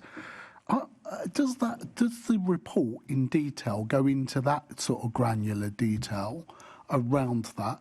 Because that might point to where some of the issues of disproportionality is. Now, I'm not going to argue that disproportionality is a good thing in some circumstances, but it seems to me it's clearer cut. If I'm in Richmond, if I can use that as a borough, and I've got a high number of black people being stopped and searched as opposed to white people, I think I might have a bit of a problem. I might have a bit of a problem on disproportionality. In terms of other issues of people have said in the past, where we're running operationals in high crime areas or where we're targeting that, then we might see a higher number of people being stopped. But what I don't get is about the outcome bit.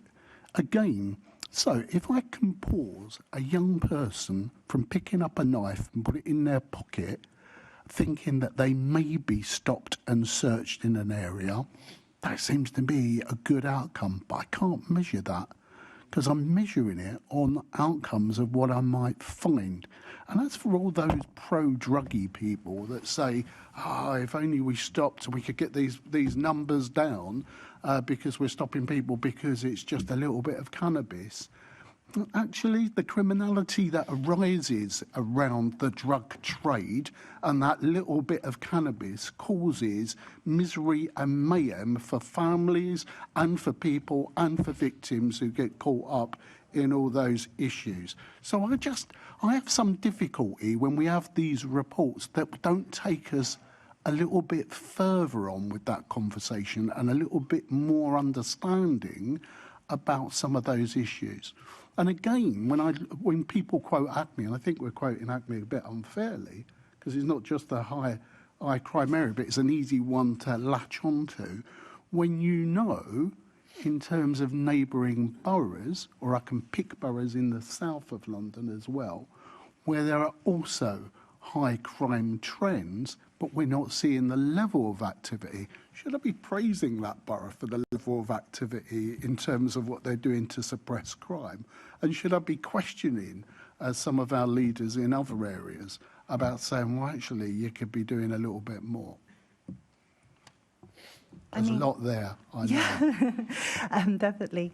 I think on the last point, this is why the work that we're doing on the wider operations, so the crime hexagon hotspots, the work that we're doing, whether it be summer nights, winter safe nights, and the work that we're doing around the uplift in crime, police in, for example, Westminster and the West End is important because it shows that what we're doing is data-led.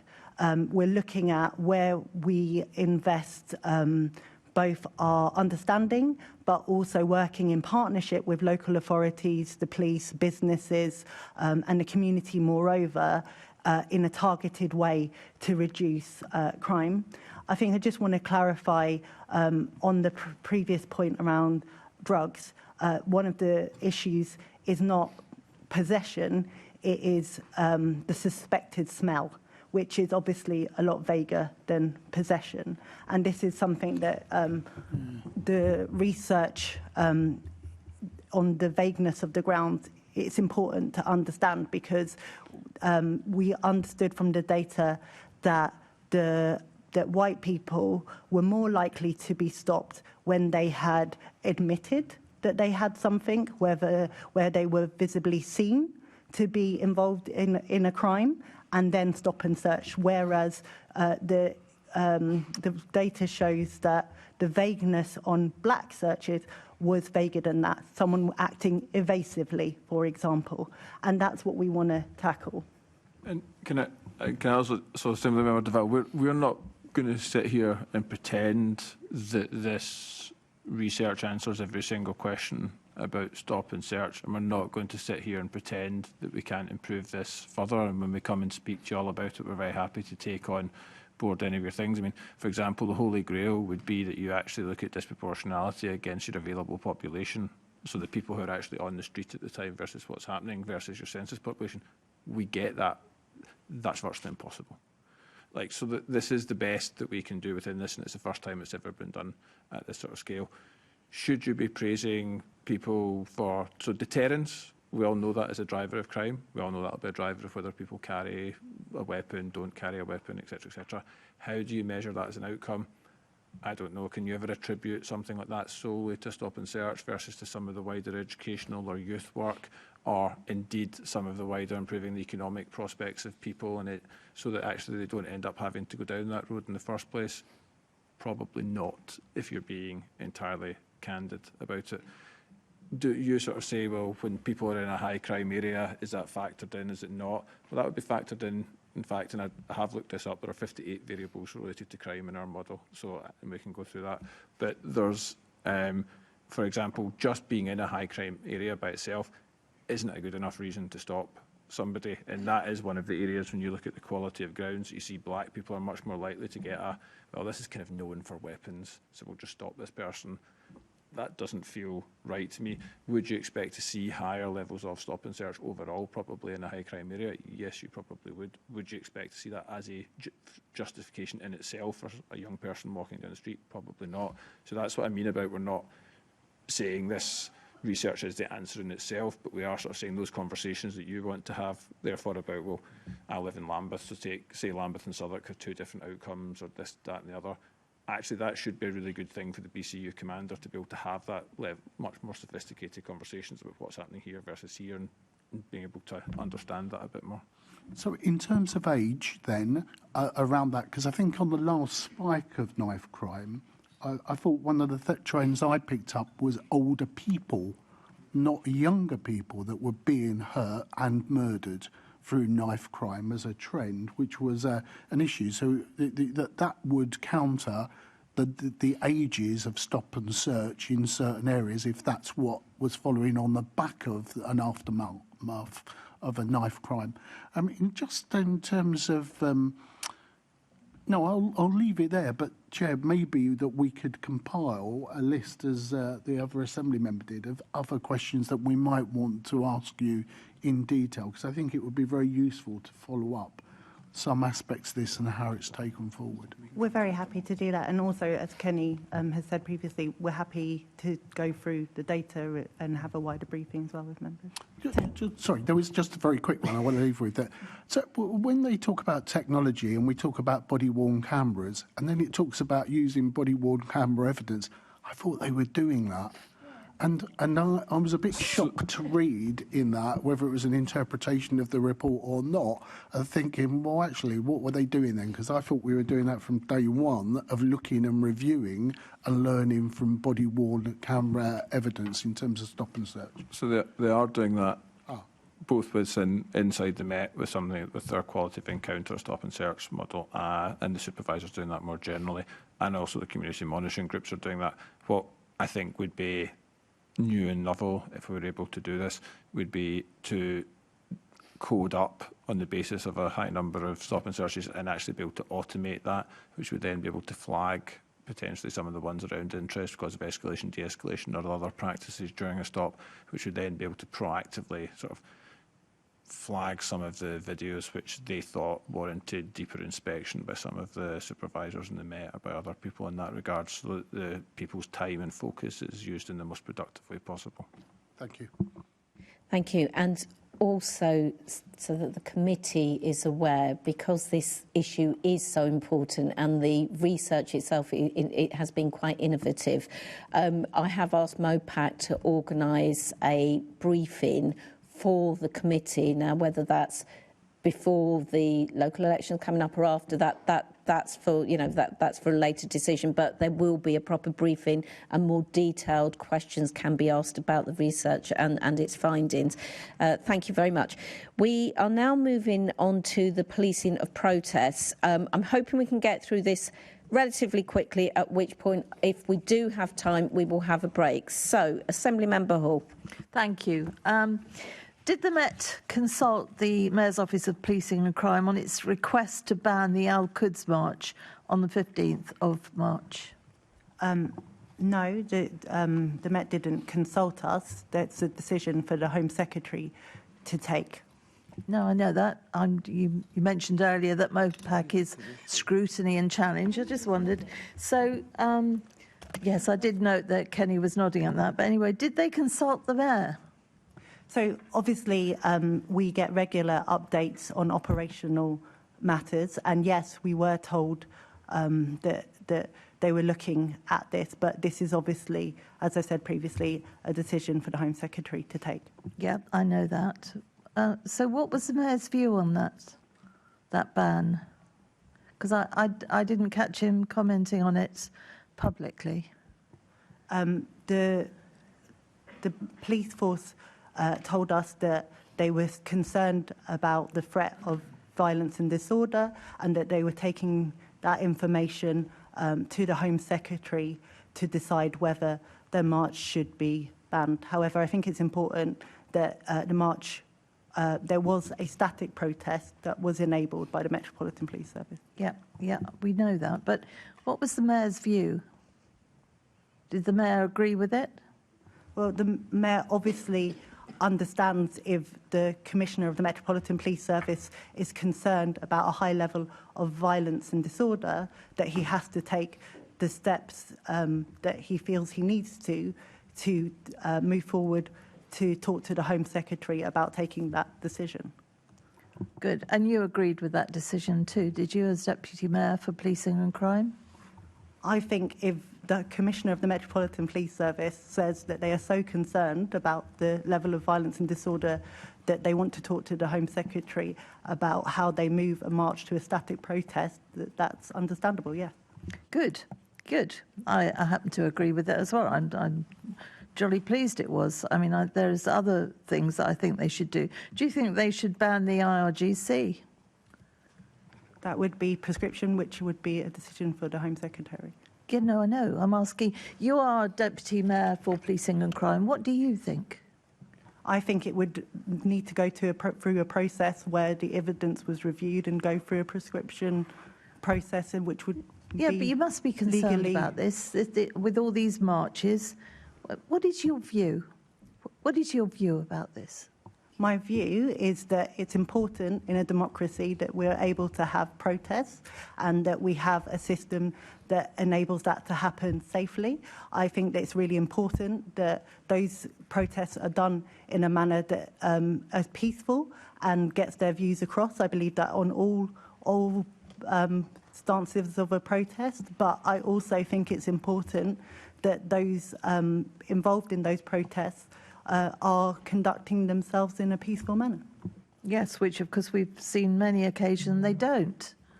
They're not conducting themselves in a peaceful manner. I was just wondering what your views were, whether it would help you to keep law and order if the IRGC was banned, Muslim Brotherhood, people like that. What are your views? What would help you make London safer? You're the Deputy Mayor for Policing and Crime. What would make you feel safer? What different measures could the government take that would make it easier to police London? I think the NIC, we've spoken about this a number of times. I think we've had this year a continuation of the NIC, which is a good thing. We've seen £63 million dedicated through that, which means that we're starting to recognise that policing a capital city with the demands, some protests, some, so more police events. Officers, basically more police officers. Yes. Yeah, but then the mayor's reducing the amount of police officers. So how does that add up? If you're asking for more money to make London safer, why are you watching the Metropolitan Police reduce in numbers? The mayor has been clear that he's prioritising neighbourhood policing. That's why he's time on time made sure that he's put up the precept and has increased his budget from 19% to 25%, a quarter of the Metropolitan Police Force's budget through that uplift in council tax. He's never shied away from investing in the police because he understands that, and it's why we have continual conversations with government about the importance of funding through things like the NIC.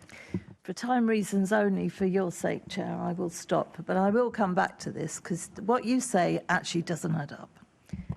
Thank you, Assemblymember Hall. Assemblymember Cooper. Coming back to the topic of the discussion, we were offered a private briefing by the Metropolitan Police after the Commissioner's letter had come out so that we could go into some of the details with the senior officers as to why they had made the decision to use the Section 13 banning order.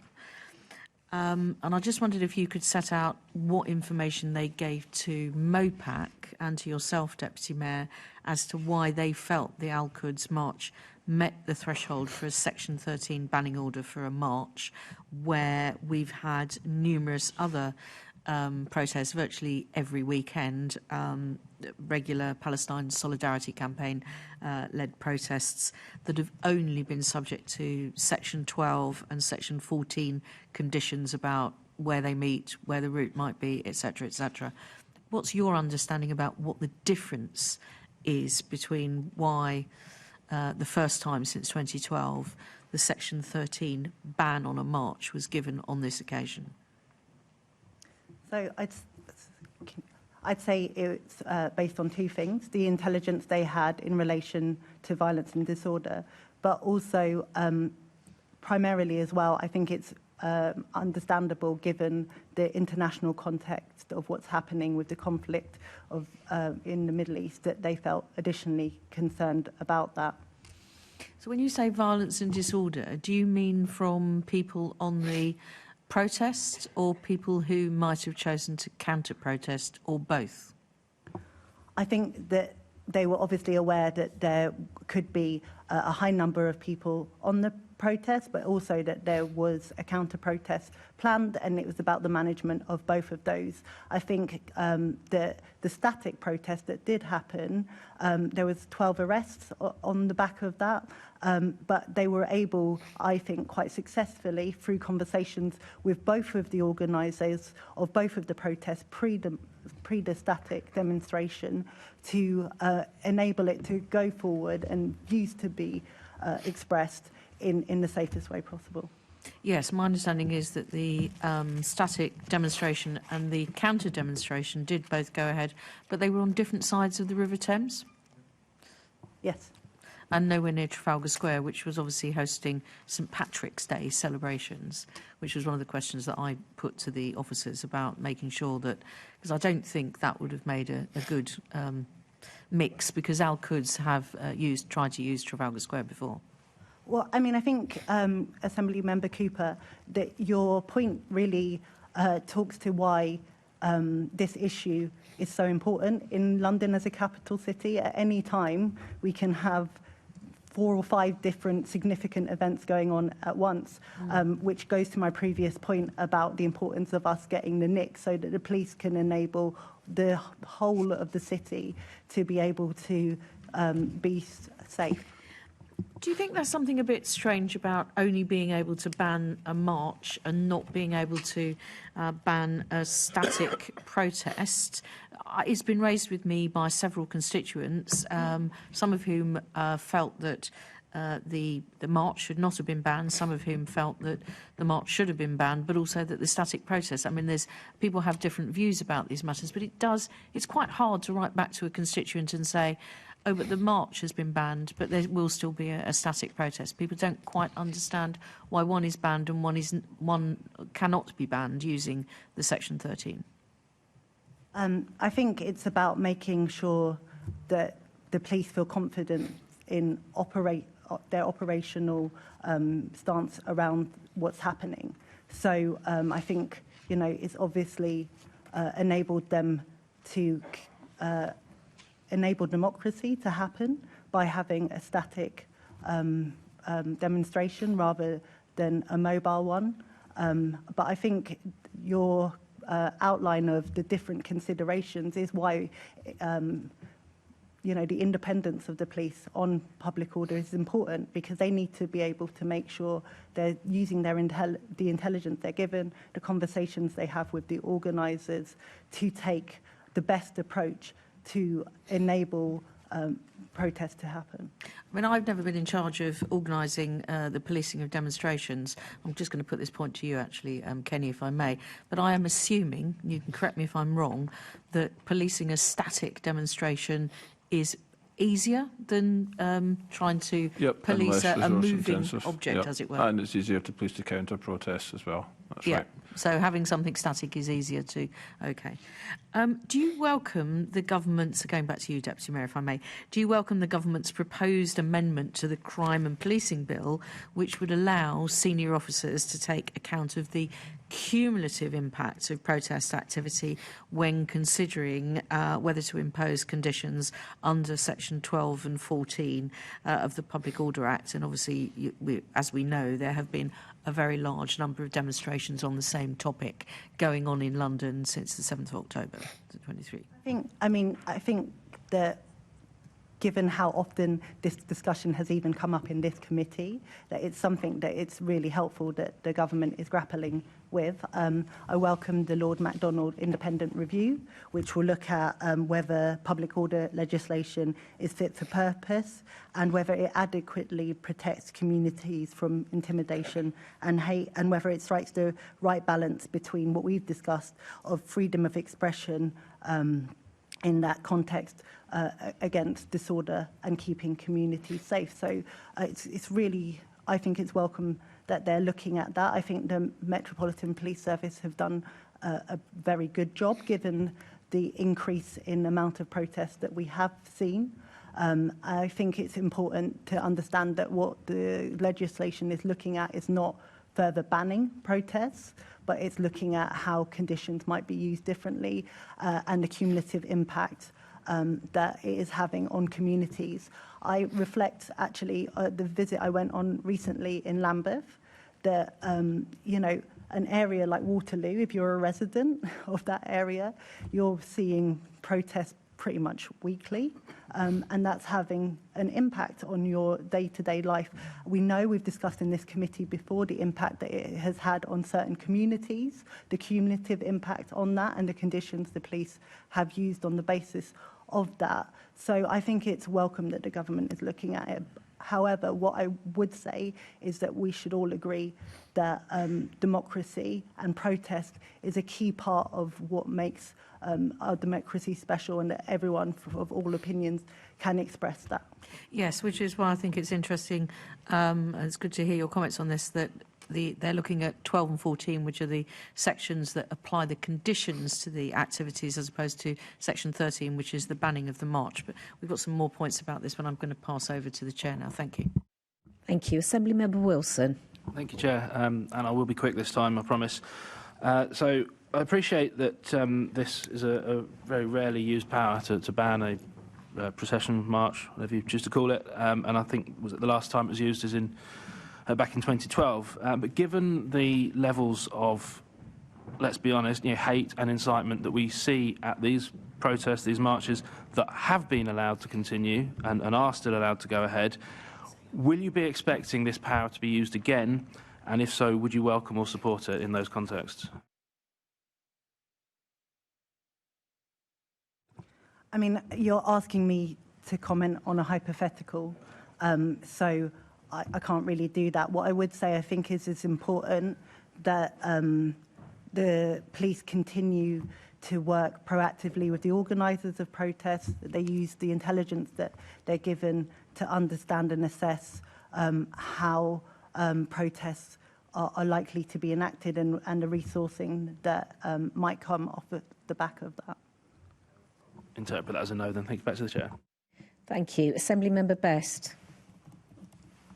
Thanks, Deputy Mayor. I was just caught off guard because you said to Assemblymember Wilson that you couldn't comment on a hypothetical, but this protest is organised annually.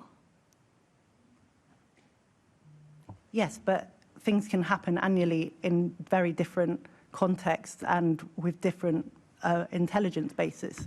We know it will happen next year, though.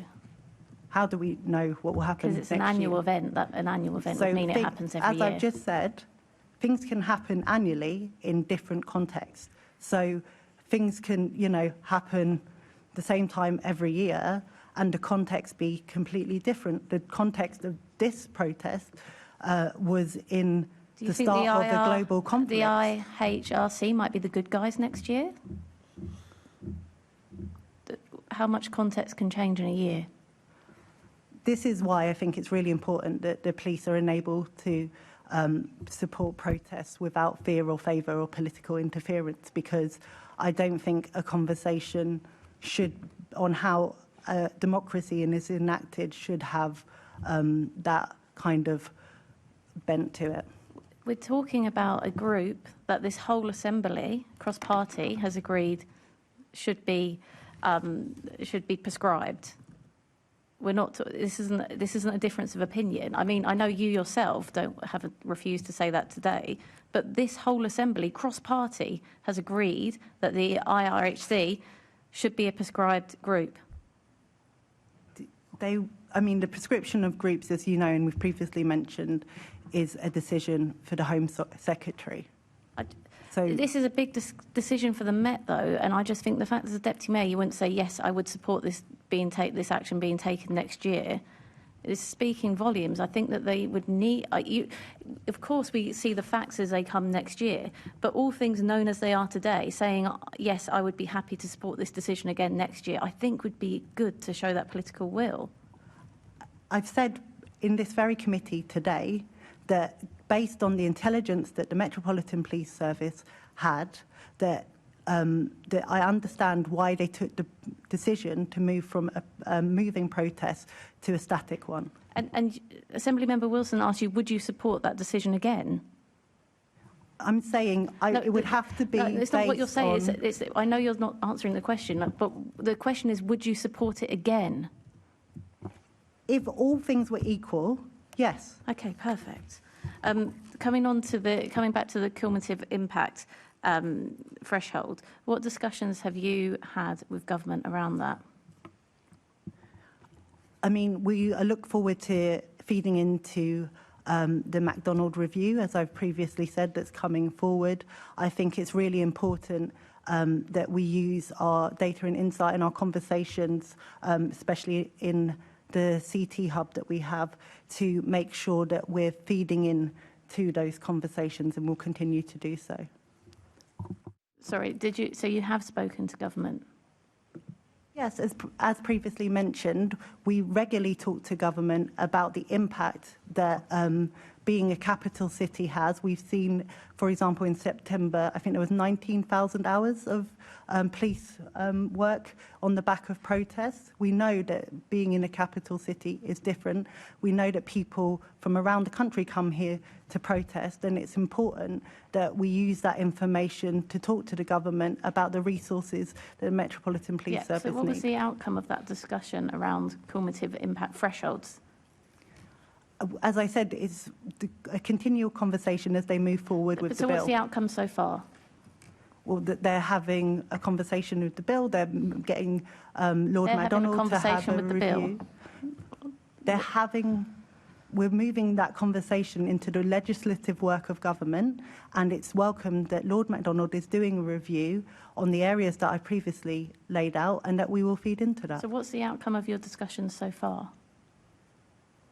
So the outcomes of the discussions we've had have been many. They have, like, the discussions that we have on the impact of residents, of certain community groups, the start of protests in particular area are reflective of the insight that we understand through the work that we do and the conversations we've had. Does that mean you want them to give you lots of powers through this, that you can...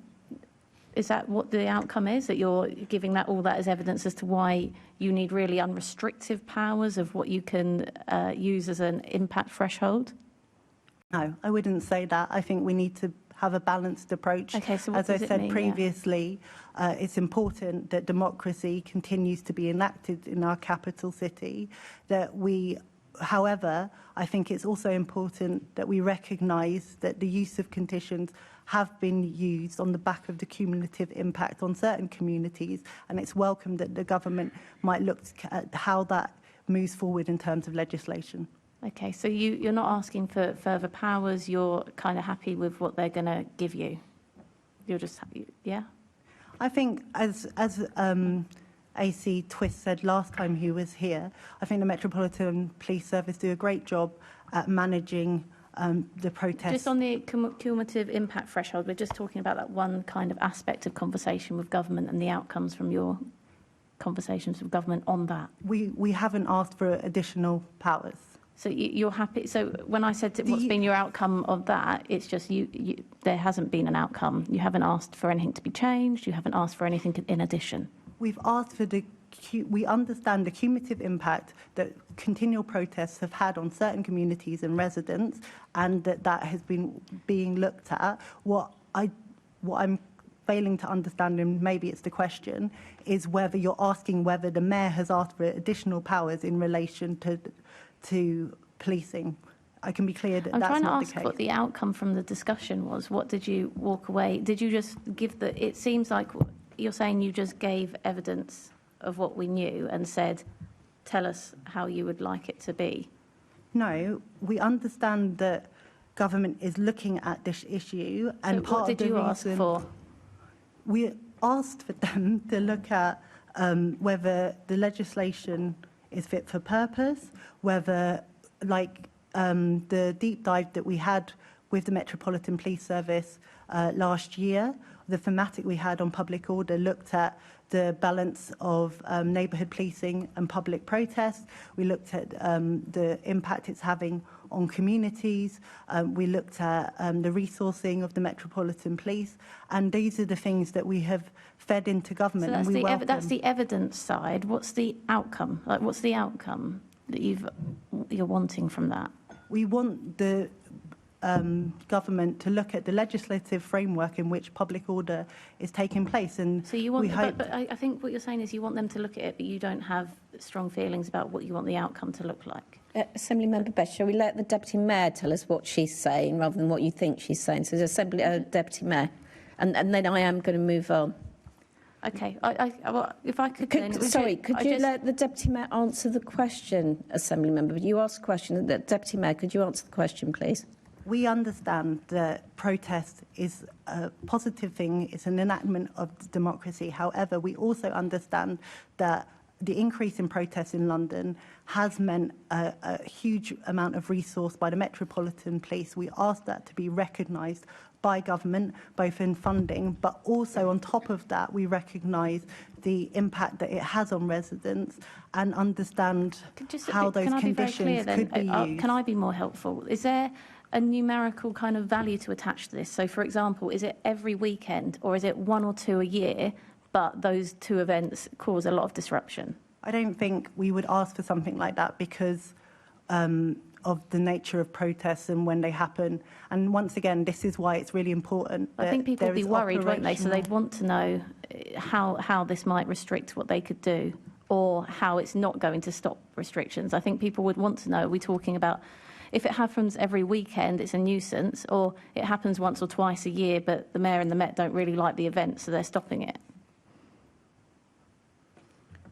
I think this is exactly why there needs to be continual operational independence, because I don't think it would be right for the Mayor or myself to say this protest should go ahead and this protest shouldn't. It needs to be taken. So I said the Mayor and the Met. I meant MOPAC and the Met. We don't have the legislative power to determine that, and we're not asking for that. I think it's important that we understand the cumulative impact that protests have in certain areas, but that will always have to be in the context of what's happening across the city on that day. And this is why the conversation is about conditions, not a blanket framework. Thank you, Deputy Mayor. Moving on. Assembly Member Garbett. Thank you. I just wanted to start by saying that I reject the frame that the frequent Palestine Solidarity Campaign protests are violent. There's absolutely no evidence for that, and the number of arrests have been low given the number of people. And the arrests made last year, for example, in January, there were 70 arrests, and we haven't even had the transparent data on the charges that have come from those arrests, which I think is one of the biggest issues around this, that the lack of transparency and accountability around data. I just want to draw attention to the fact that we've got Netpol and some other organisations in the audience who are really concerned about the crackdown on protest and the lack of accountability. I know they've written to you.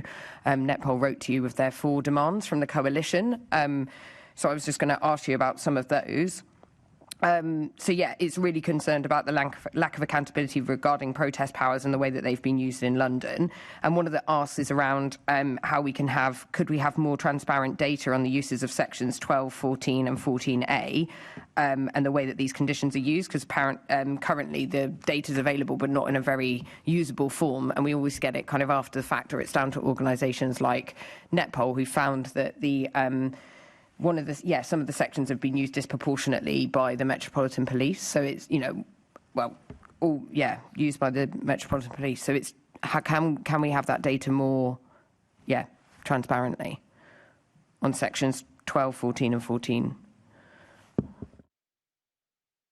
I mean, I haven't seen the letter as of yet, but we could look to... I think it was sent a little while ago. Okay. Maybe they can resend it. But it's I can go and ask about that. But because they've got 4 demands. One's around releasing the guidance that Metropolitan Police officers use to make decisions around their sections and the use, and it links to. So that's one of them. And the other one relates to what we asked at the Assembly through this committee around guidance to the public around how the powers are used, because I think it's pretty wild that the Met have got all these powers that they haven't communicated to the public how they use those powers in the context of protest. So we can, as I said, I'll go away and look at that letter and look at what's possible. I understand that on the back of a previous conversation here, that Kenny did have a conversation with the NPCC, is that right? With the college? Yes, I think you're talking about recommendation 11 aren't you? And did have emailed you about that, just to sort of say we did go and speak to the college who don't feel that they can take forward that recommendation because they feel it would have to be on a protest specific thing and they couldn't put out So then would it be back to the Met or someone, like surely someone has a responsibility for describing to the public how these powers are used? That's like a fundamental of democracy. So there's the potential for statutory guidance on all of this, and the Met do put out communications in advance about how they intend to police different issues. I think what you're looking for, if I'm understanding, is you think there should be even greater specificity around that. I think in a sort of ideal world that would be the case. I think the problem when you're policing some of these protests and other issues is you have to deal with the sort of dynamic in a never-changing situation where the guidance is never going to be able to cover every possible eventuality in that regard. No, but I think it's just asking how the Met make that decision, because I know obviously they've got their own guidance on how they make those decisions, so it's making that public. And it's interesting what you said there as well around when the decisions are being made, because another one of the asks is a human rights impact assessment on the decisions made in advance to kind of restrict people's rights. So is that something that you could discuss with the Met? Do you mean so there will always be legal views taken within the Met about, because obviously the right to protest is a sort of cornerstone of democracy. Equally, Parliament, which is the home of UK democracy, has given the Met these powers and has said that and has determined that it can interfere with those other rights where it feels that it's justified. The Met will take legal advice on those because there's always going to be a difficult balance to be struck in that regard. I think that's what we're calling for, that transparency around the balance of disruption with how you protect Article 11 and the freedom of assembly, because I know in the past, and I've raised this a number of times, that sometimes conditions are used to protect, I'm not going to go over the one that I always talk about in terms of that Friday restriction on a bank holiday when to protect businesses, and PSC weren't allowed to ban drums. And it's just how are those decisions made from a human rights assessment perspective? So I'm happy to have the conversation again with the Met, that some of the issues which you get into looking at this is some of the intelligence and the intelligence application in terms of how the law then applies to that, and then whether or not you would be willing in all cases to release the kind of intelligence sources, etc. Now, different people will have different views on that, but again, that will be a different way, a difficult decision. I think that, I think the one I'm talking about was just disruption to business, so I don't, and the other one is just on cumulative impact. Obviously, we know that the Met have been using this already, so they've been using the term cumulative impact. So are they currently in a bit of a grey area between stating that they've been used cumulative impact as a reason to stop protests with the law now catching up with them? Like it feels like they've just been doing that without the law and just hoping it would catch up. So they've been working with the organisers of protests in a sort of sensible way, recognising that on certain communities and in certain areas there can be an impact, but that's not the legal reason for which conditions have been imposed in those states. But I think there was one around the PSC march maybe 6 months, 9 months ago that they were told that they couldn't. The term cumulative impact was specifically used by the Metropolitan Police as a reason for that protest being stopped. Okay, I'm happy to have a look again if I've got that wrong. Yeah, it does feel like it's a bit playing catch up, like we've seen in other areas like live facial recognition and the law being kind of used retrospectively. Thank you. It's good that you're going to respond to the organisations. I think they're raising some really concerning points about how these powers are being used disproportionately. Thank you. Thank you. Assemblymember Hall. Thank you. I feel obliged to mention human rights and the human rights of the businesses, the human rights of the people that live in the vicinities of some of these shocking demonstrations, and the human rights of the Jewish community, if you like, when they have to listen to these hate marches weeks after weeks after weeks. So if the Greens think it's appropriate to talk about human rights, we can talk about human rights as well, because there are other people involved. I did like the idea of wanting to know what those 70 people were arrested for, and whether well, you said arrested, so I'm just quoting you, because I'd like to know if they were arrested, were they actually charged? Because some of the behaviour at these demonstrations is utterly appalling. So I commend the police for using all of these different things that they can. I'd like to know more about them, because I probably would be questioning why they weren't using them more often, because the public have got human rights, and they need to be looked at as well. I'll leave it at that, Chair, because I know we're short of time. Thank you. Assembly Member Duval. So if I heard the earlier contribution between Assembly Member Garbett and yourselves, look, if you've got access to the data for those decisions and you know a decision's been made, then that can be followed up. I'm not sure whether transparency comes into it. There may well be an issue of the legal process catching up with new forms of protests and issues. That's always been under review and legislation. As long as we stand by the right to protest, but recognising the right to protest, there are conditions. There are. It's not a free-for-all. We don't live in some free market economy or laissez-faire economy in that sense of protests, that you can go off and do what you like and there isn't any comeback on it. And I don't just quite understand why we need to share that. At the appropriate time, the frameworks will become clearer, but the framework is clearer now, isn't it? If you cooperate with the police and actually listen and there's a bit of to-in and fro-in, then you get the right to protest. Some colleagues around the table might not like that, but that's what happens. Is that not the case? That actually, if you want the data and going behind the decisions, it's available. But why would you want to provide those decisions earlier when you know that people will go into the courts just to cause misery and mayhem before we even start on the sake of that? There are people that are just legally happy to do that and therefore disturb and corrupt the process that we're already in. So is that data available, as the member said? Is there information that backs up in terms of decisions taken by the Metropolitan Police, in your mind?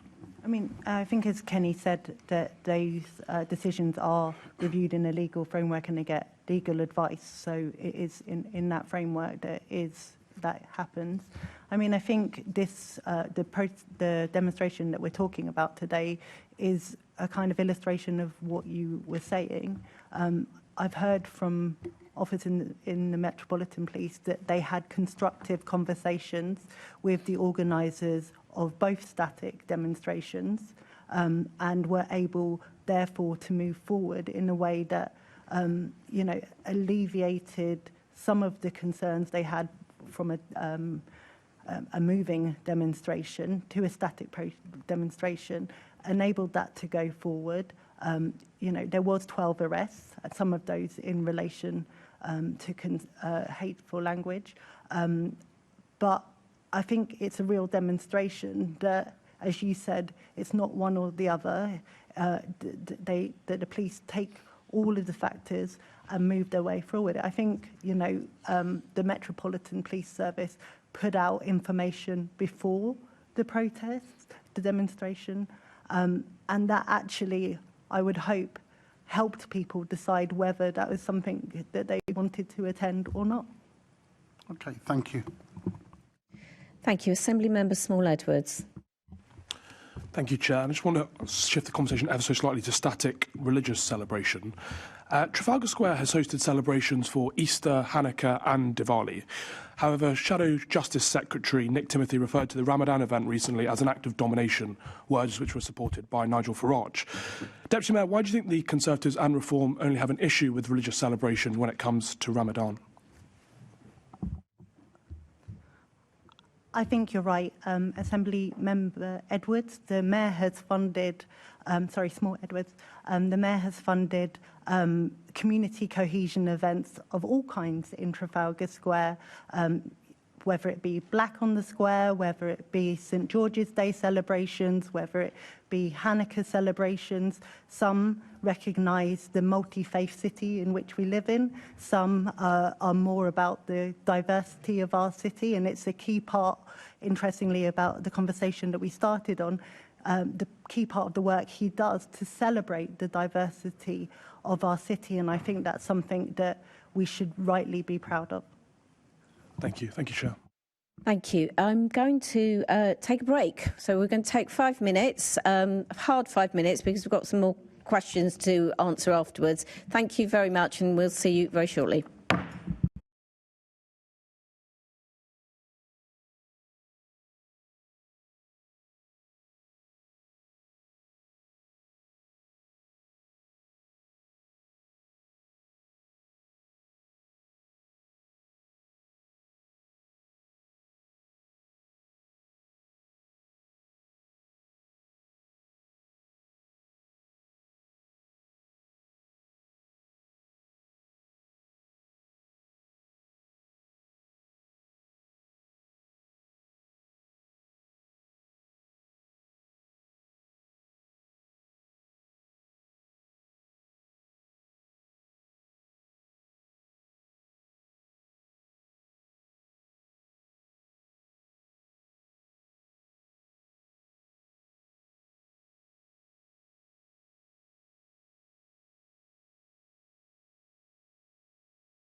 Okay, welcome back to our continuation of questions to the Deputy Mayor. For people at home, I have swapped the two items on the published agenda.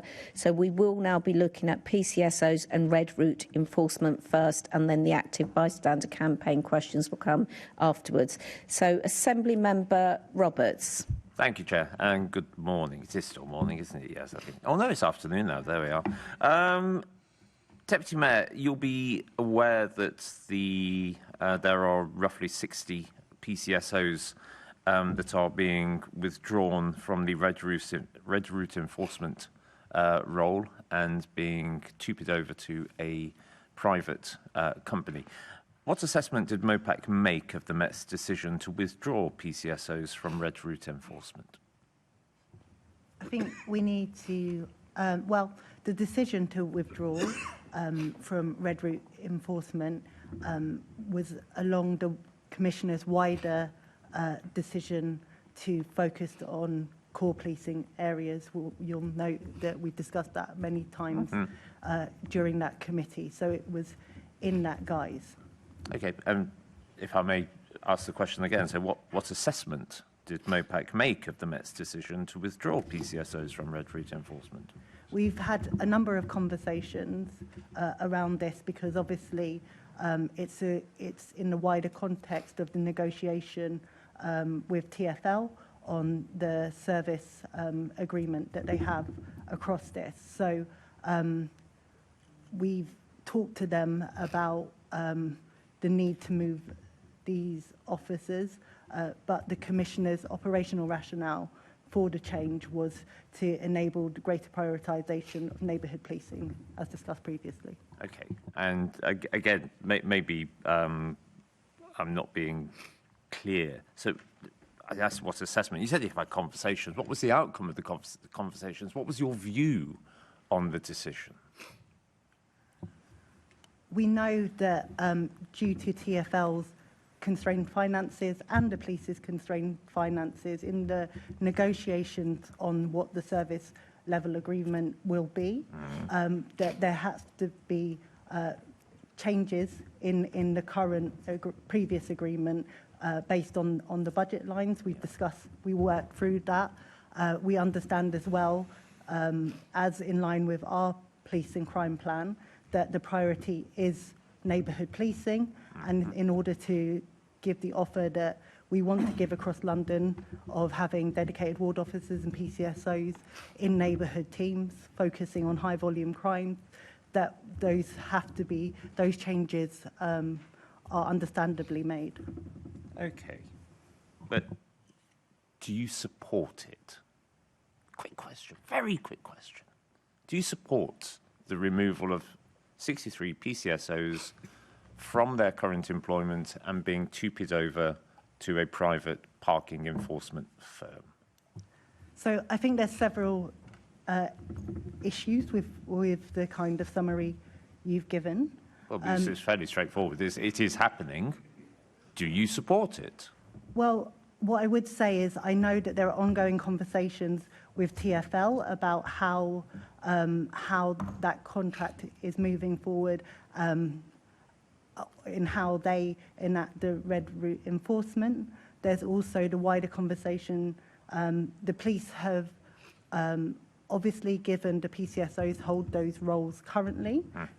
It's only right that they're offered those 2P arrangements, and that once those arrangements have been discussed and consulted with those officers, further conversations might be enacted.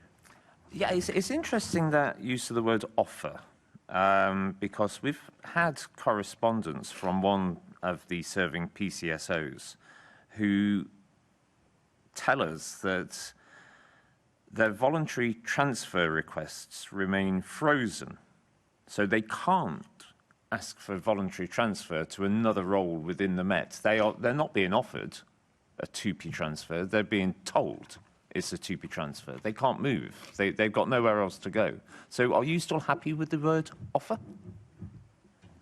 I think that's not taking, I think we need to be understanding that the national grant for neighbourhood policing hasn't come through yet. And that's a key part of this discussion, because then the police will know how many PCSOs they'll be able to afford in that context. And also, my understanding from when we've asked the police about this is that sequentially the 2P has been offered as the first step, and then those other steps will happen. Okay. Again, I would question the word offer. May I ask what discussions has MOPAC had with the Met regarding the future of the 63 PCSOs that are currently delivering red route enforcement? I've had a number of meetings with my equivalent, the Deputy Mayor for Transport, alongside senior Metropolitan Police officers, MOPAC officers and TfL officers to look at this issue. We understand it in the context of both the financial constraints, the overall service level agreement, and also the Mayor's wider policies on outsourcing. And so in those contexts, we're working it through. Okay. And the Mayor has told us that there will be, and I quote, there will be no period when the red routes are not being properly enforced. How will MOPAC monitor the transition to guarantee this? So TfL will be monitoring that, and when spoken to them about that, they've said this will be primarily done through their CCTV operation. That's currently how the majority of monitoring happens, with only a relatively small amount of operational enforcement happening. So that's how they're ensuring the continuity will continue. Okay.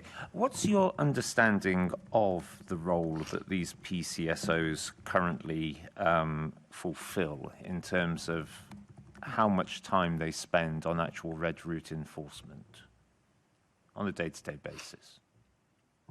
I mean, part of the reason that they're PCSOs has been that they can feed into the wider police offer, but they primarily their role has been red route enforcement. Primarily, okay. Would it surprise you to learn that the correspondence which I've received tells me that 90% of our duties consist of high visibility patrols and crime reduction? Red route ticketing takes under 30 minutes a day of our working day. 30 minutes.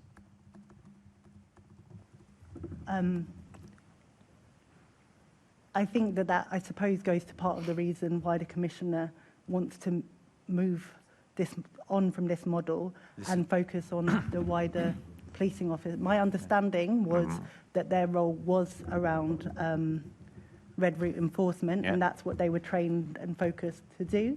But I suppose if you're saying that someone has told you that it's not that reflects this shift the Commissioner wants to see moreover.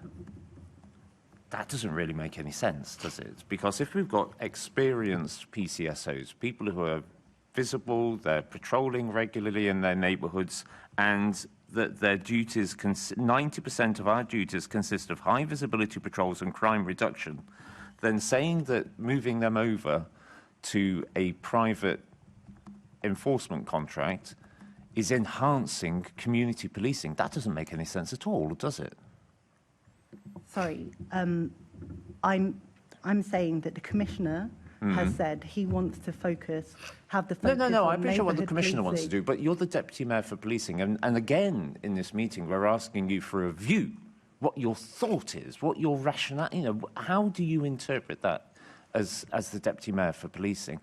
Do you think that makes any sense at all, to take experienced, community-based police officers, transfer them over to a private parking contract, and the Commissioner, as you believe, is doing this because it will enhance community policing? That doesn't make any sense, does it? I mean, if you're going to take a step back and look, it makes no sense at all.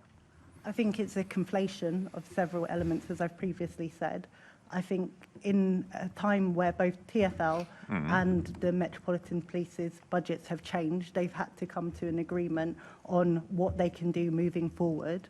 One of the decisions has been that they look at the red route enforcement, and the Commissioner has said that the focus needs to be on neighbourhood policing, so they can continue to do the work that they've done and are getting positive traction on neighbourhood policing in terms of the reduction we're seeing from theft from person, homicide, robbery, burglary, and that is really important.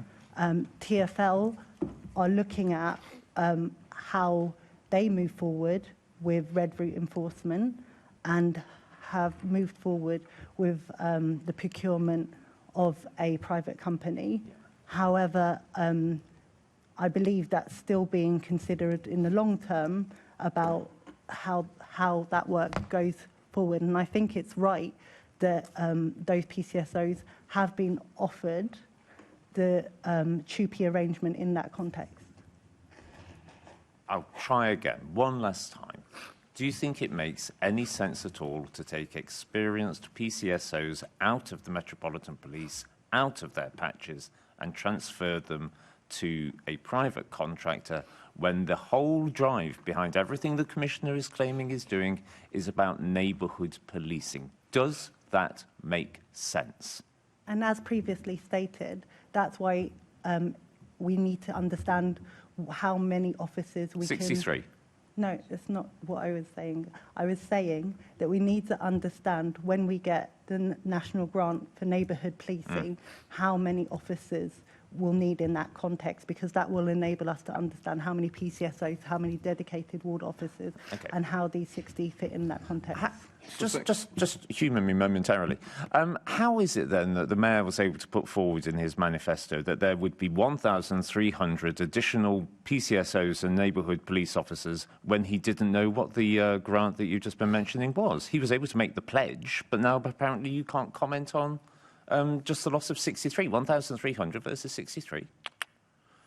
We know already that overall the likely settlement will give us 399. What we're waiting for from government for this year, that's on top of the 460, I think it was, from last year. So we are moving towards the target that the Mayor has outlined for his whole term, and we're seeing that uplift. This is the joy of working with a Labour government that understands the importance of of policing neighbourhoods, and we're working together in that context. I think what we're waiting for is the detail of the conditions in which the government want to put on how many, as previously they have, how many dedicated ward officers they are, what kind of it's very granular, the conditions, the specific conditions they put on the neighbourhood grant, and in that context we'll move forward.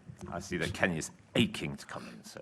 Not aching, just, I mean, so obviously for these 63 PCSOs, they were funded by way of the Special Services Agreement with TfL, and they were funded on the basis of their primary responsibility being red route enforcement. That funding has now ceased. That primary responsibility has now shifted across to TfL and the outsourced contract that they've had. As a result, there is that budget for those 63 people has disappeared for their primary responsibility, which is the red route enforcement, hence the application of the TUPE.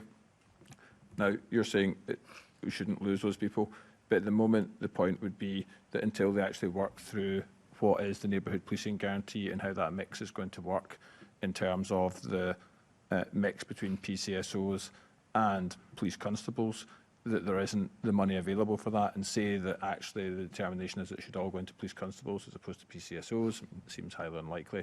But in that case, then you would have 63 PCSOs there that did not have a role and were unfunded. So that's the kind of rationale behind all this. Why could the Mayor say 1,300? Because that was always going to be part of the wider 13,000, which was being promised by the wider mayoral, the wider Labour government at that point. So it was a sort of subset of that, and actually it was only 10%, so it was a fairly modest estimate. When on a funding formula basis, it would have been over 22%. I think it's quite possible to say that the budget might not be there, but to say that they have no role is inaccurate. I mean, the officer that contacted me, when he heard Assistant Commissioner Matt Twist describe their roles as PCSOs that do red route enforcement only, he claimed that to hear my management describe my job this way is a slap in the face of my 22-year career. And I think that this is something which really should be looked at very seriously by the Deputy Mayor and by MOPAC before this decision is finally taken and before it's too late. Thank you, Chair. As I've previously said, once we have all of the relevant information, as we have previously and continually throughout this conversation over the year with TfL, we'll continue to look at it. Thank you. Kenny, could you clarify something that you said, please? So you said that there was special arrangement funding for this from TfL. These officers, were they recruited specifically then to these roles under that funding? I would doubt that very much, but but there are 63 roles which were paid for under the SSA with TfL, which these officers were then fulfilling the requirements of the SSA, and as such, primarily that would be the red route enforcement, which would be why the 2P regulations therefore apply to them. Right, thank you. Moving over to our guest Assembly Member Russell. Thank you very much, Chair, and thank you, everyone. I'll be very brief. Just really interesting listening to what you were saying. When I spoke with the Mayor about this back in January, he described it as TfL wanting, not unreasonably, he said, to get value for money for what it's spending on traffic enforcement. So the sort of beginning of all of this came out of a desire to do things more affordably.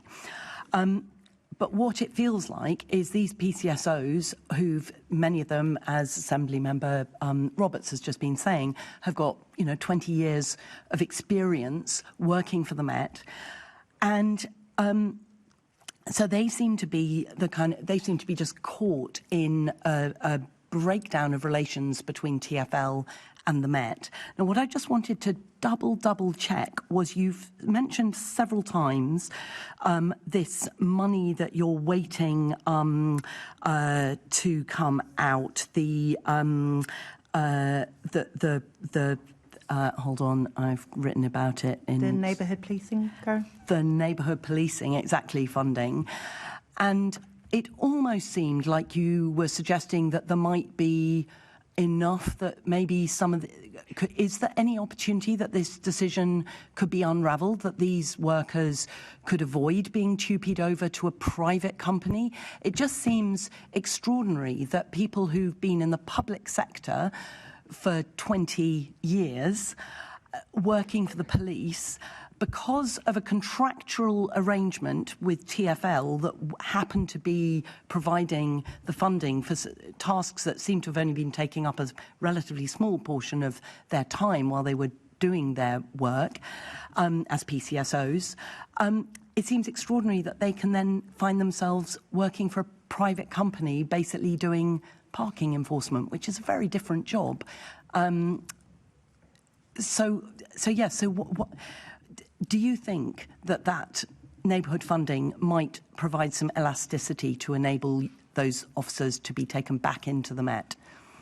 We don't currently know, because we don't know the conditions in which that grant will have on it. So that's what we're waiting to find out. I think it's important to state that you're right, Assembly Member Russell, that this conversation is framed in two budgetary contexts, and that those decisions haven't been made in that framework. We'll continue, as I've said, to discuss this issue as we have. I think it's important to recognise that there has been, I think, about 18 months' worth of conversation between the Metropolitan Police and the TfL on the whole of the service level agreement, and there's been a lot of negotiations in that space, and primarily positively done. So we will continue to look at this issue. We'll continue to talk to it, and happy to provide any information we can on it. When are you going to know about that neighbourhood funding? I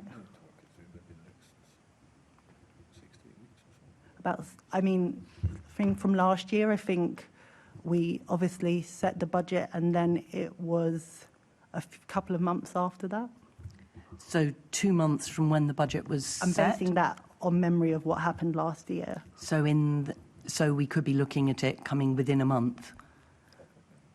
Maybe longer, I reckon. Because obviously we're talking about the National Police grant for the whole country.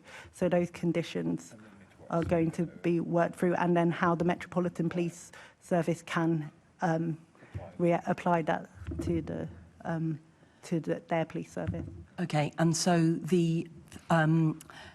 just to be really clear, if that money comes through and it does enable more PCSOs to be employed in the Met, because I understand there's a gap of 6 months before the contract starts with the private supplier. So does that mean that there is any hope for those 63 PCSOs who are worried about their future and losing their status as PCSOs? Obviously, they've been offered the 2P arrangements in terms of going forward on that, and that's a decision that they need to take. And then we also need to have the national policing guarantee conditions come through. I don't want to be giving people hope on something that's not my decision to make, but there are things to work through. Okay, thank you very much. That's really helpful, and I look forward to finding out when that money comes through. Thank you. Assembly Member Duval. Apologies for arriving just late for this session, but nothing has changed from what I'm going to ask, except it just reinforced why I need to ask it. Are you not worried and concerned that we're all playing a bit catch-up on this particular project within TfL? You've just mentioned 18 months, but in that 18 months, and we heard from Assembly Member Russell, January she started asking questions, and actually we all learned about this issue coming out from the trade unions and the representatives who had been contacting us.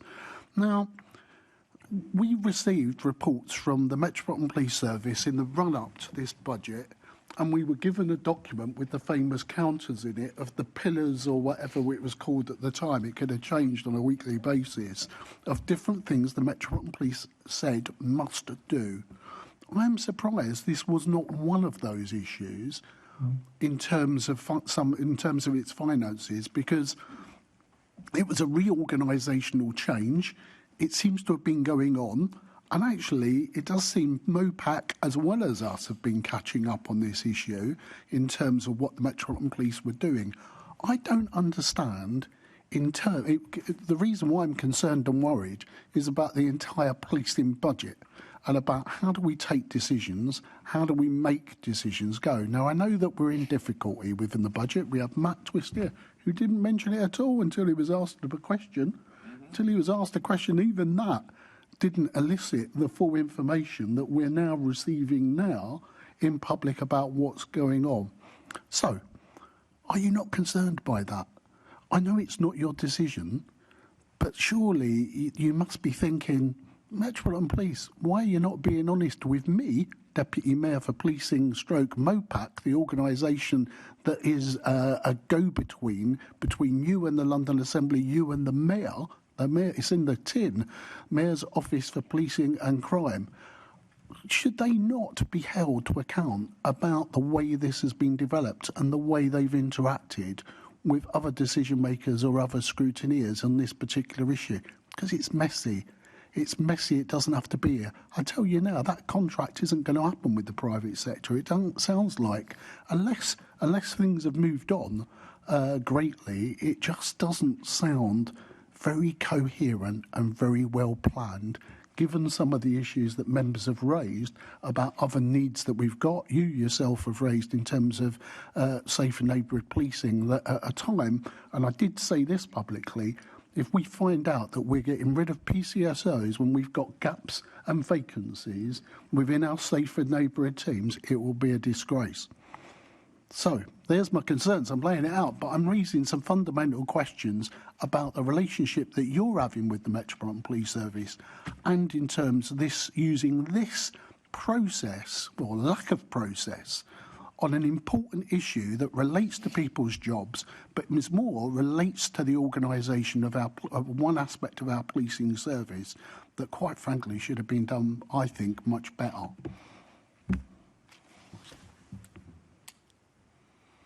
We obviously knew through the budget considerations that, I think it was last year, that the amount of money that TfL was going to be able to provide was going to reduce to 65 million. That was something that was in the budget, that has been completely in the public domain.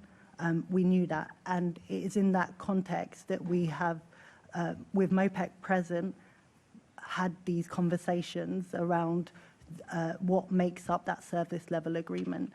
I understand the committee is focusing on one area of that, but it has looked at, you know, all sorts of areas of the current agreement with TfL, and given the reduction, how that might be moving forward, and trying to work, I think, well across those bodies on understanding how we continue to keep Londoners safe, especially on transport, and those issues have been worked through.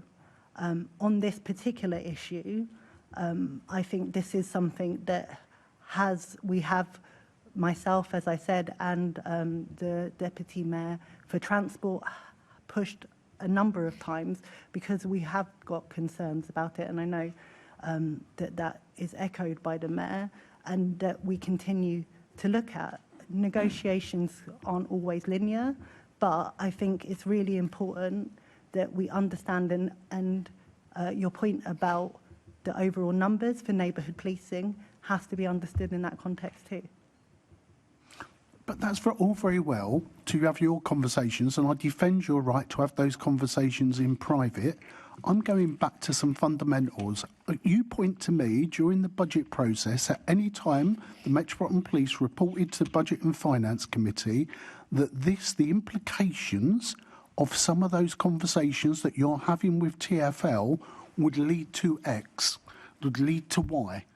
Right? That level of detail was not ever there. It only became apparent when we were lobbied by the trade unions and by representatives who were affected. Nowhere, Matt Twist did not offer up, nowhere in any of your documentation, not your documentation, MPS documentation of management of change. That was, there was a name for the document, management of change. It had the frontline counters in and a number of other services. It was not included, which leads me to think it was not included. Why? Was it because of incompetence, or was it because you didn't want, not you personally, or the MPS did not want to share that in a public domain?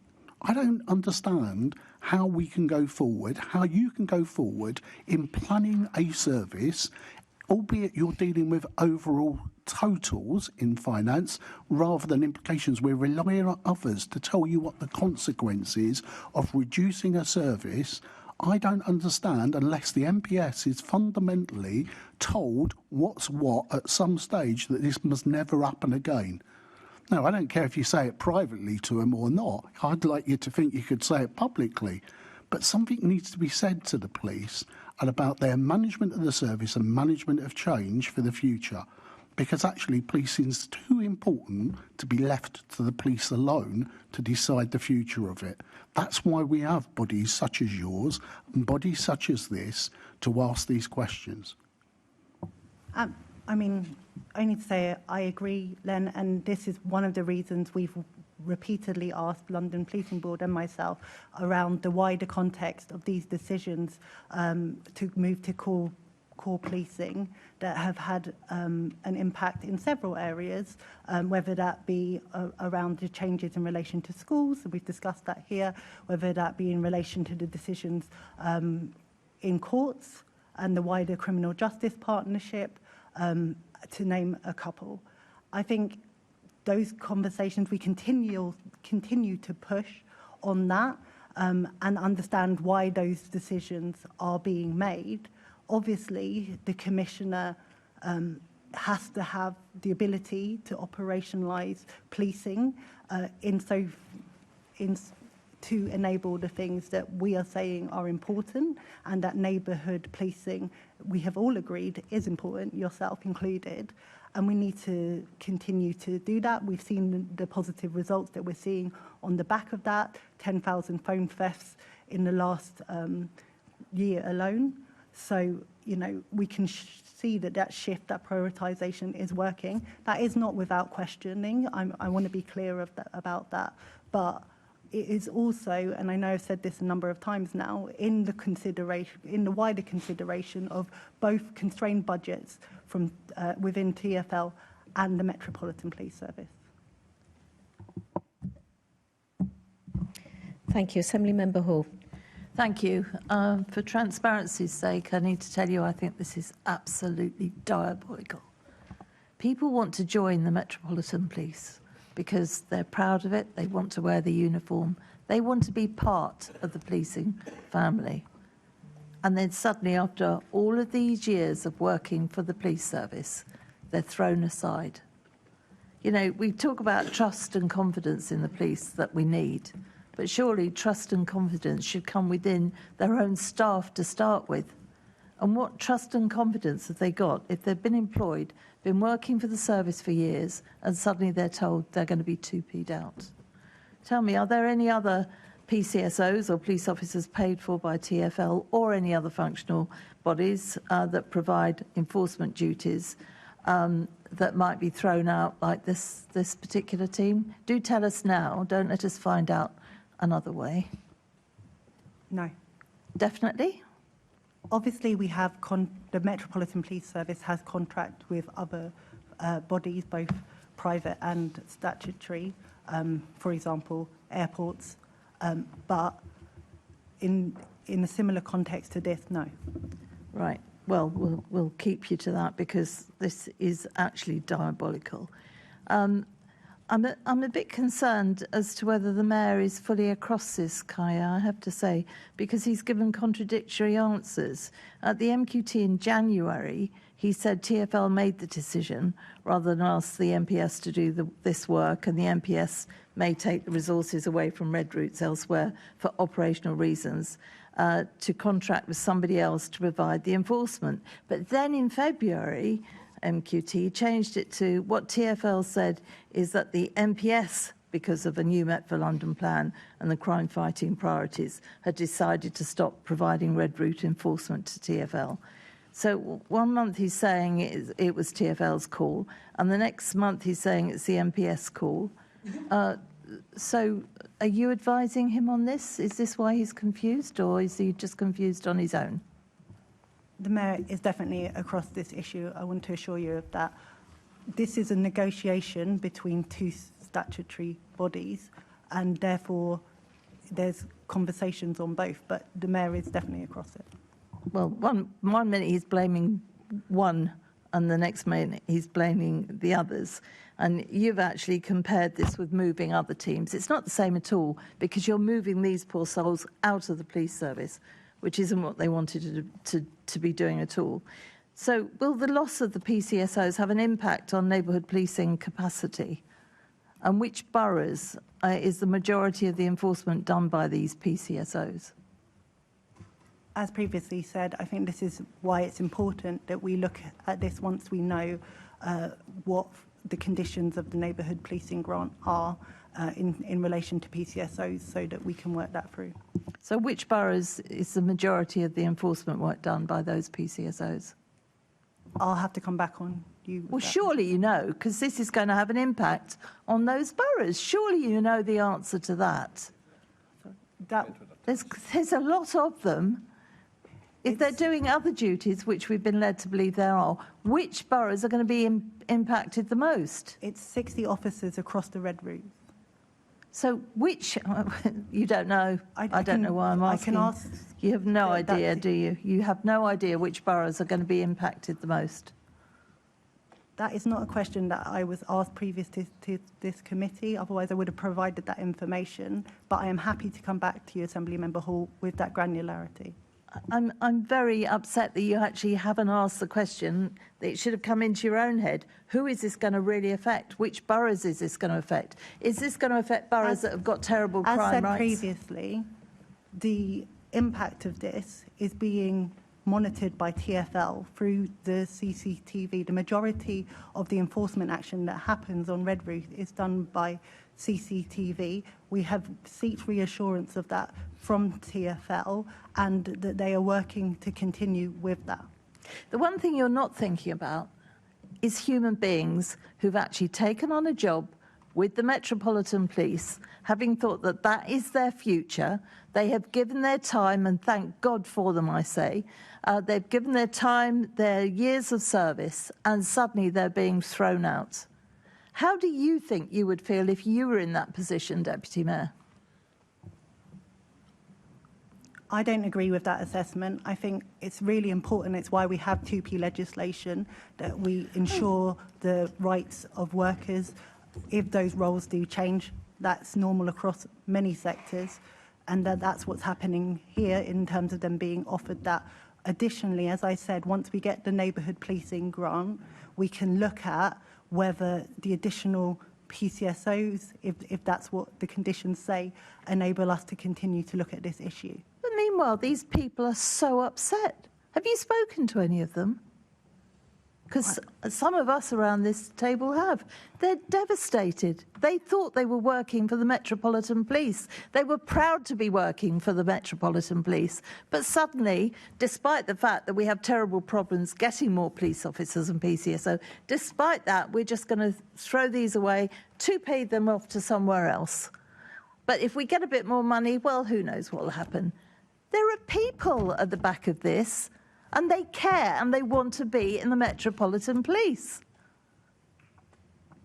I know that none of these decisions are easy. That's why they've been called tough choices. All of the discussions we've had at these committees about a lot of operational change in the Metropolitan Police are in the context of us being underfunded by previous governments for a number of years. Here we go. Same old. It's true.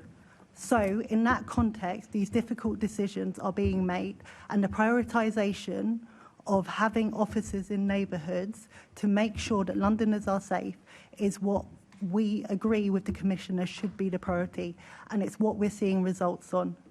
And we must continue to make sure that we talk to government about the need to continue to do that. I've mentioned the NIC today, and to be able to have the funding to do that, and we will continue to do that, because we don't take these decisions lightly. You actually need to put thought to these human beings that are being thrown out of the Metropolitan Police when we have absolute problems getting more people to go into there. Trust and confidence in the police force, if they can just do this, through the floor, and I would have thought you and therefore the Mayor would be thinking more seriously about this. Last committee, you asked AC Twist, committee members asked AC Twist about recruitment and retention.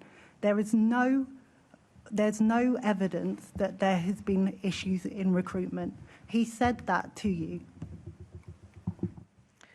I'll leave it there, Chair, because I know things to be different. Thank you. Thank you. We have 7 minutes before this meeting needs to start being wound up, so I will ask members to be for brevity in their questioning, please. Assembly Member Best.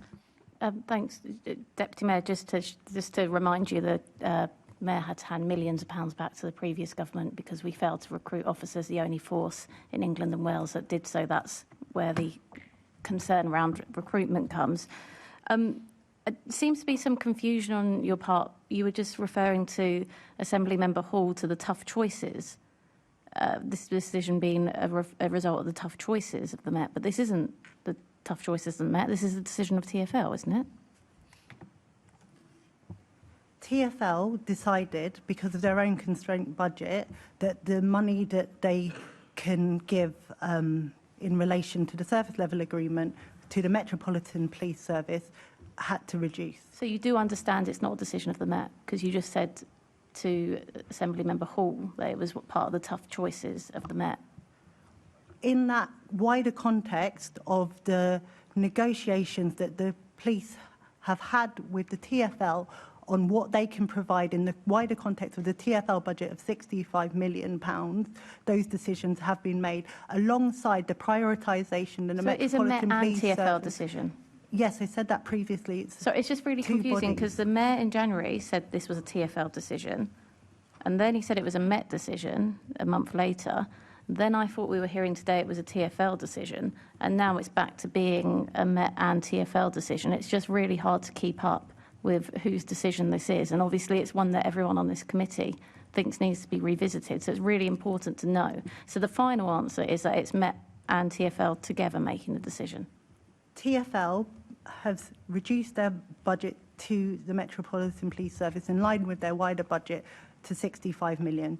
In that context, TfL and the Metropolitan Police Service went into negotiations about what the various things that were provided before and are going to be provided going forward with the service level agreement would be.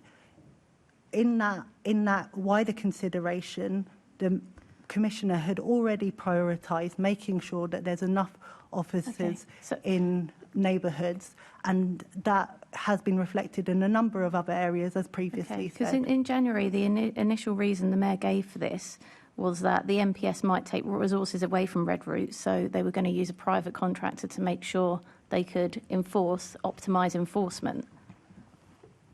TfL understandably want to make sure that they have the ability to continue to enforce So they want to red route. optimise enforcement of the red routes through using a private company. They need to continue to enforce the red route. So they want to is it true that they want to optimise enforcement of the red routes for a private company? Sorry, I'd need your definition of optimise in that context. You want me to define what optimise means? What, it means more, improve, like have a higher enforcement rate.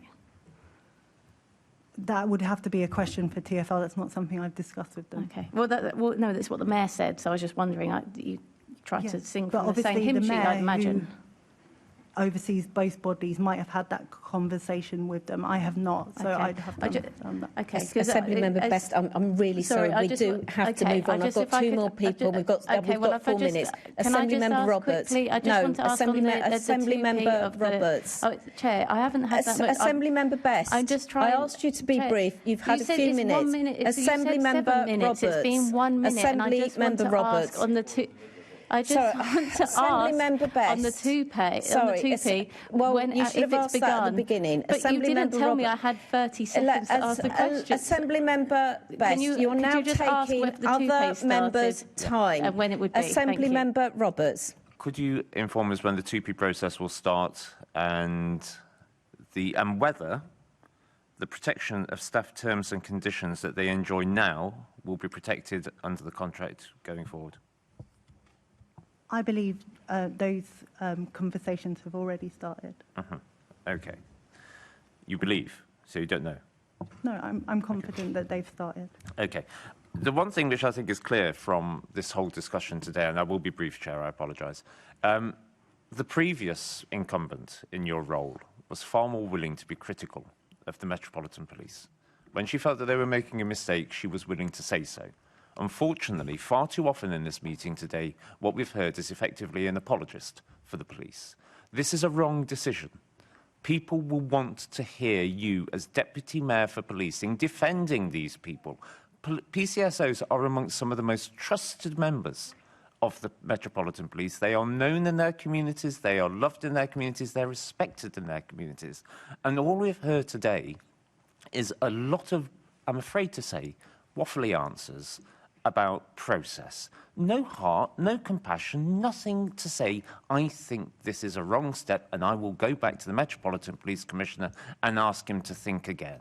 I mean, if we're looking for money to be saved in the budget at the moment, I think that most people would prefer for that money to be spent on PCSOs than spent on the salary of a Deputy Mayor who doesn't seem to be willing to stand up to the Metropolitan Police Commissioner. That is all. And that gives me no pleasure to say that, but it's true.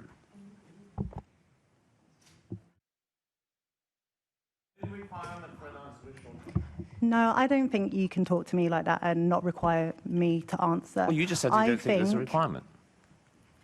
I definitely, regularly, I think, in my opinion, I've gone further in the oversight of the Metropolitan Police Service. I've shifted our structures within MOPAC to push it further, to make sure that we're having increased oversight of the Metropolitan Police Service. We did a whole review within that to do that. We continue to have robust conversations on many issues.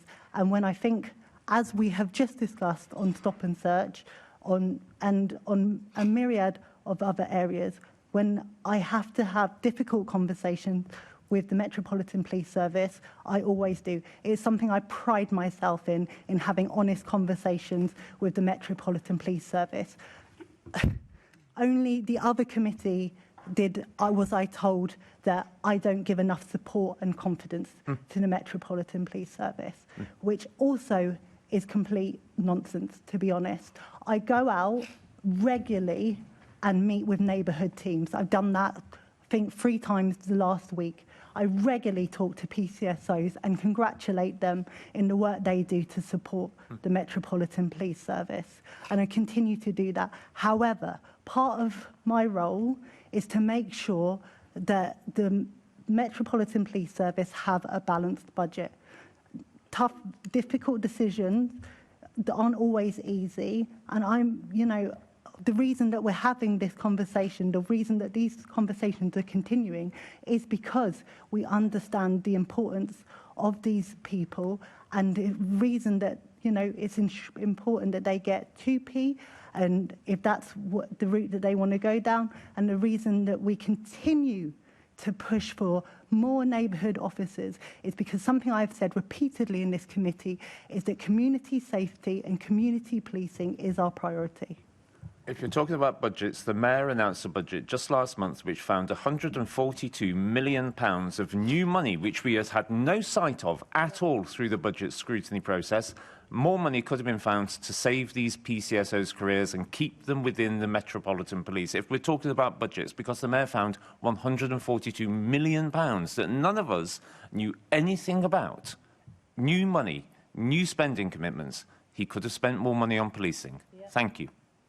The Mayor did, in that budget, when he found that additional money, spend money on more policing. It's why there's been an uplift on mobile phone theft. It's why there's been an uplift in services to support VORG, and moreover, the continuation of making sure that the quarter of the budget that the Metropolitan Police Service has is provided by the Mayor. I'm sure that will come as a huge consolation to the 63 people who are effectively being thrown on the scrap heap by this Mayor and this Deputy Mayor. Thank you. Assembly Member Cooper, if you could be very, very quick, please. Don't give me that. You brought in someone who's not a member of this committee. I'm sorry. I've just, I wanted to ask a question, and we brought in Assembly Member Russell. And my question relates to the job description that these people who are in these 63 posts have. There's a quote from the Metropolitan Police Service who says they are specialists within that field and are wholly aligned to that scope of work. Do they have the ordinary PCSO job description? Is it identical to any other PCSO? If you don't know the answer, then please say so, and please offer to write and confirm that their job description is identical to any other PCSO. They're just doing a particular role. I can write to follow that up, but also I think there's obviously the job description and then what they've been doing. Sure. OK. That is always, as we know, not necessarily the same thing. And the point that I wanted to go on then to make is about TUPE, Transfer of Undertakings, Protection of Employment.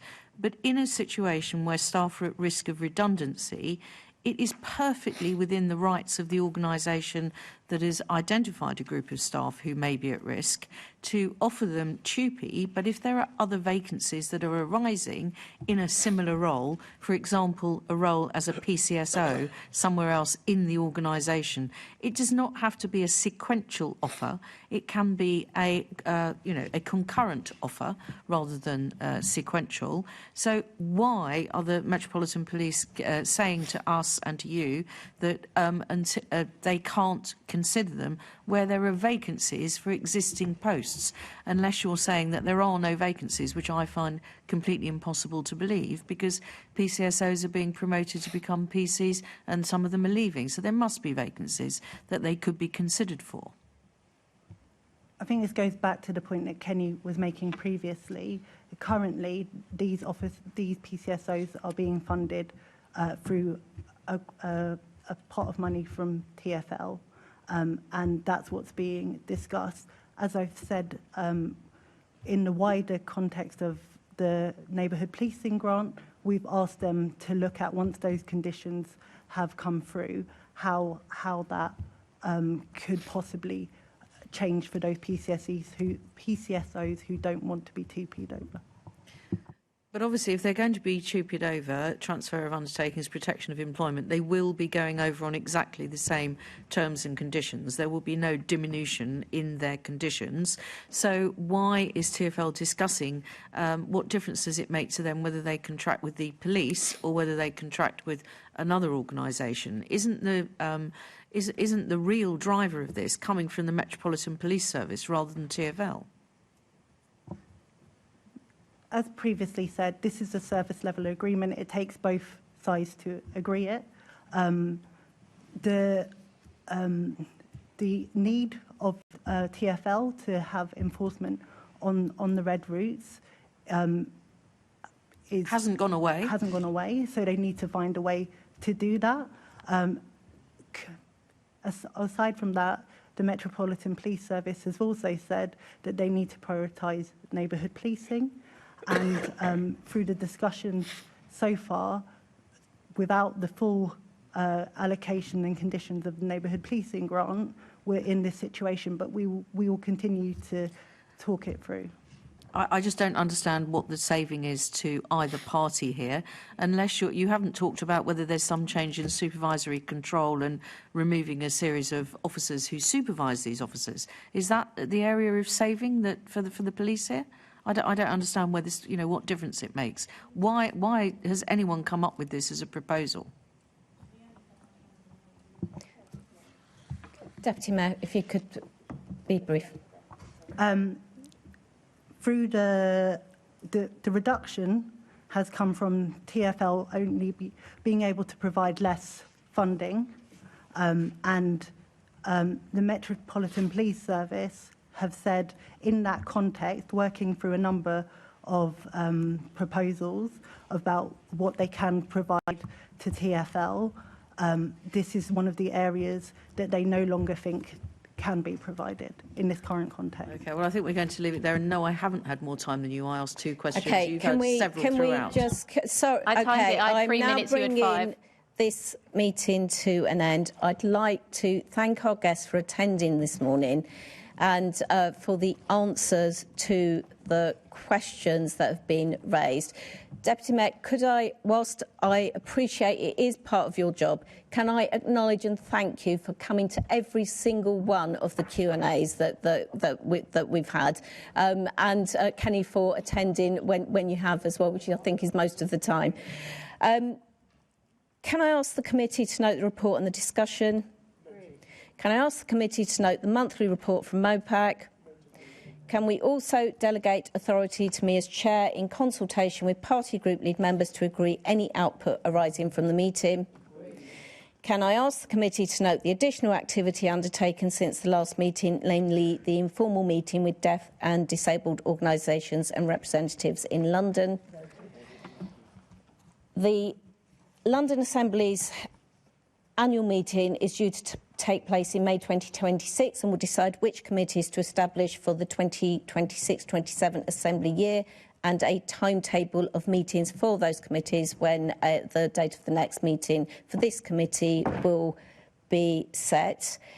I have admitted to the agenda one item of urgent business in accordance with section 100B(4)(b) of the Local Government Act 1972, namely to determine whether the committee wishes to recommend a rapporteur appointment to the GLA Oversight Committee at the earliest opportunity, as this is the last Police and Crime Committee meeting of the Assembly year.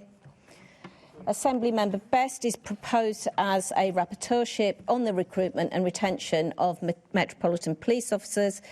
Can we agree this? Yes. Okay, thank you. If there are no further comments, I ask that the committee agrees to recommend this, which we've done.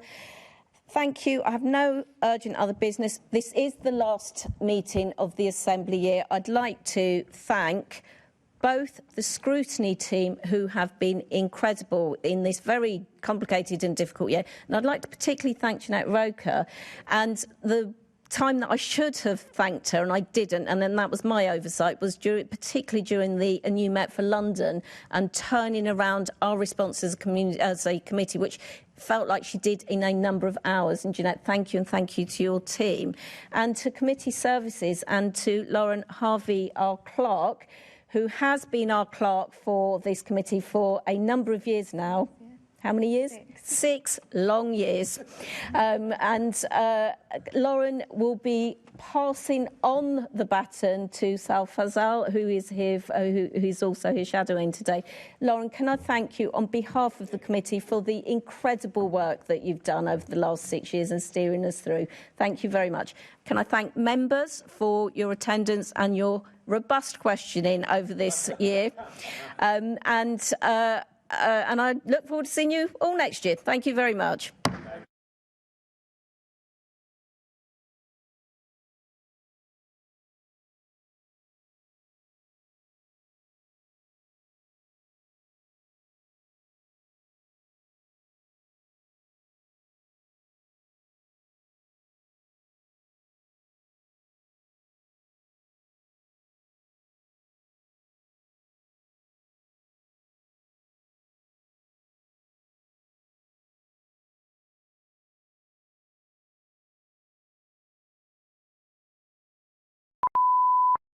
This is the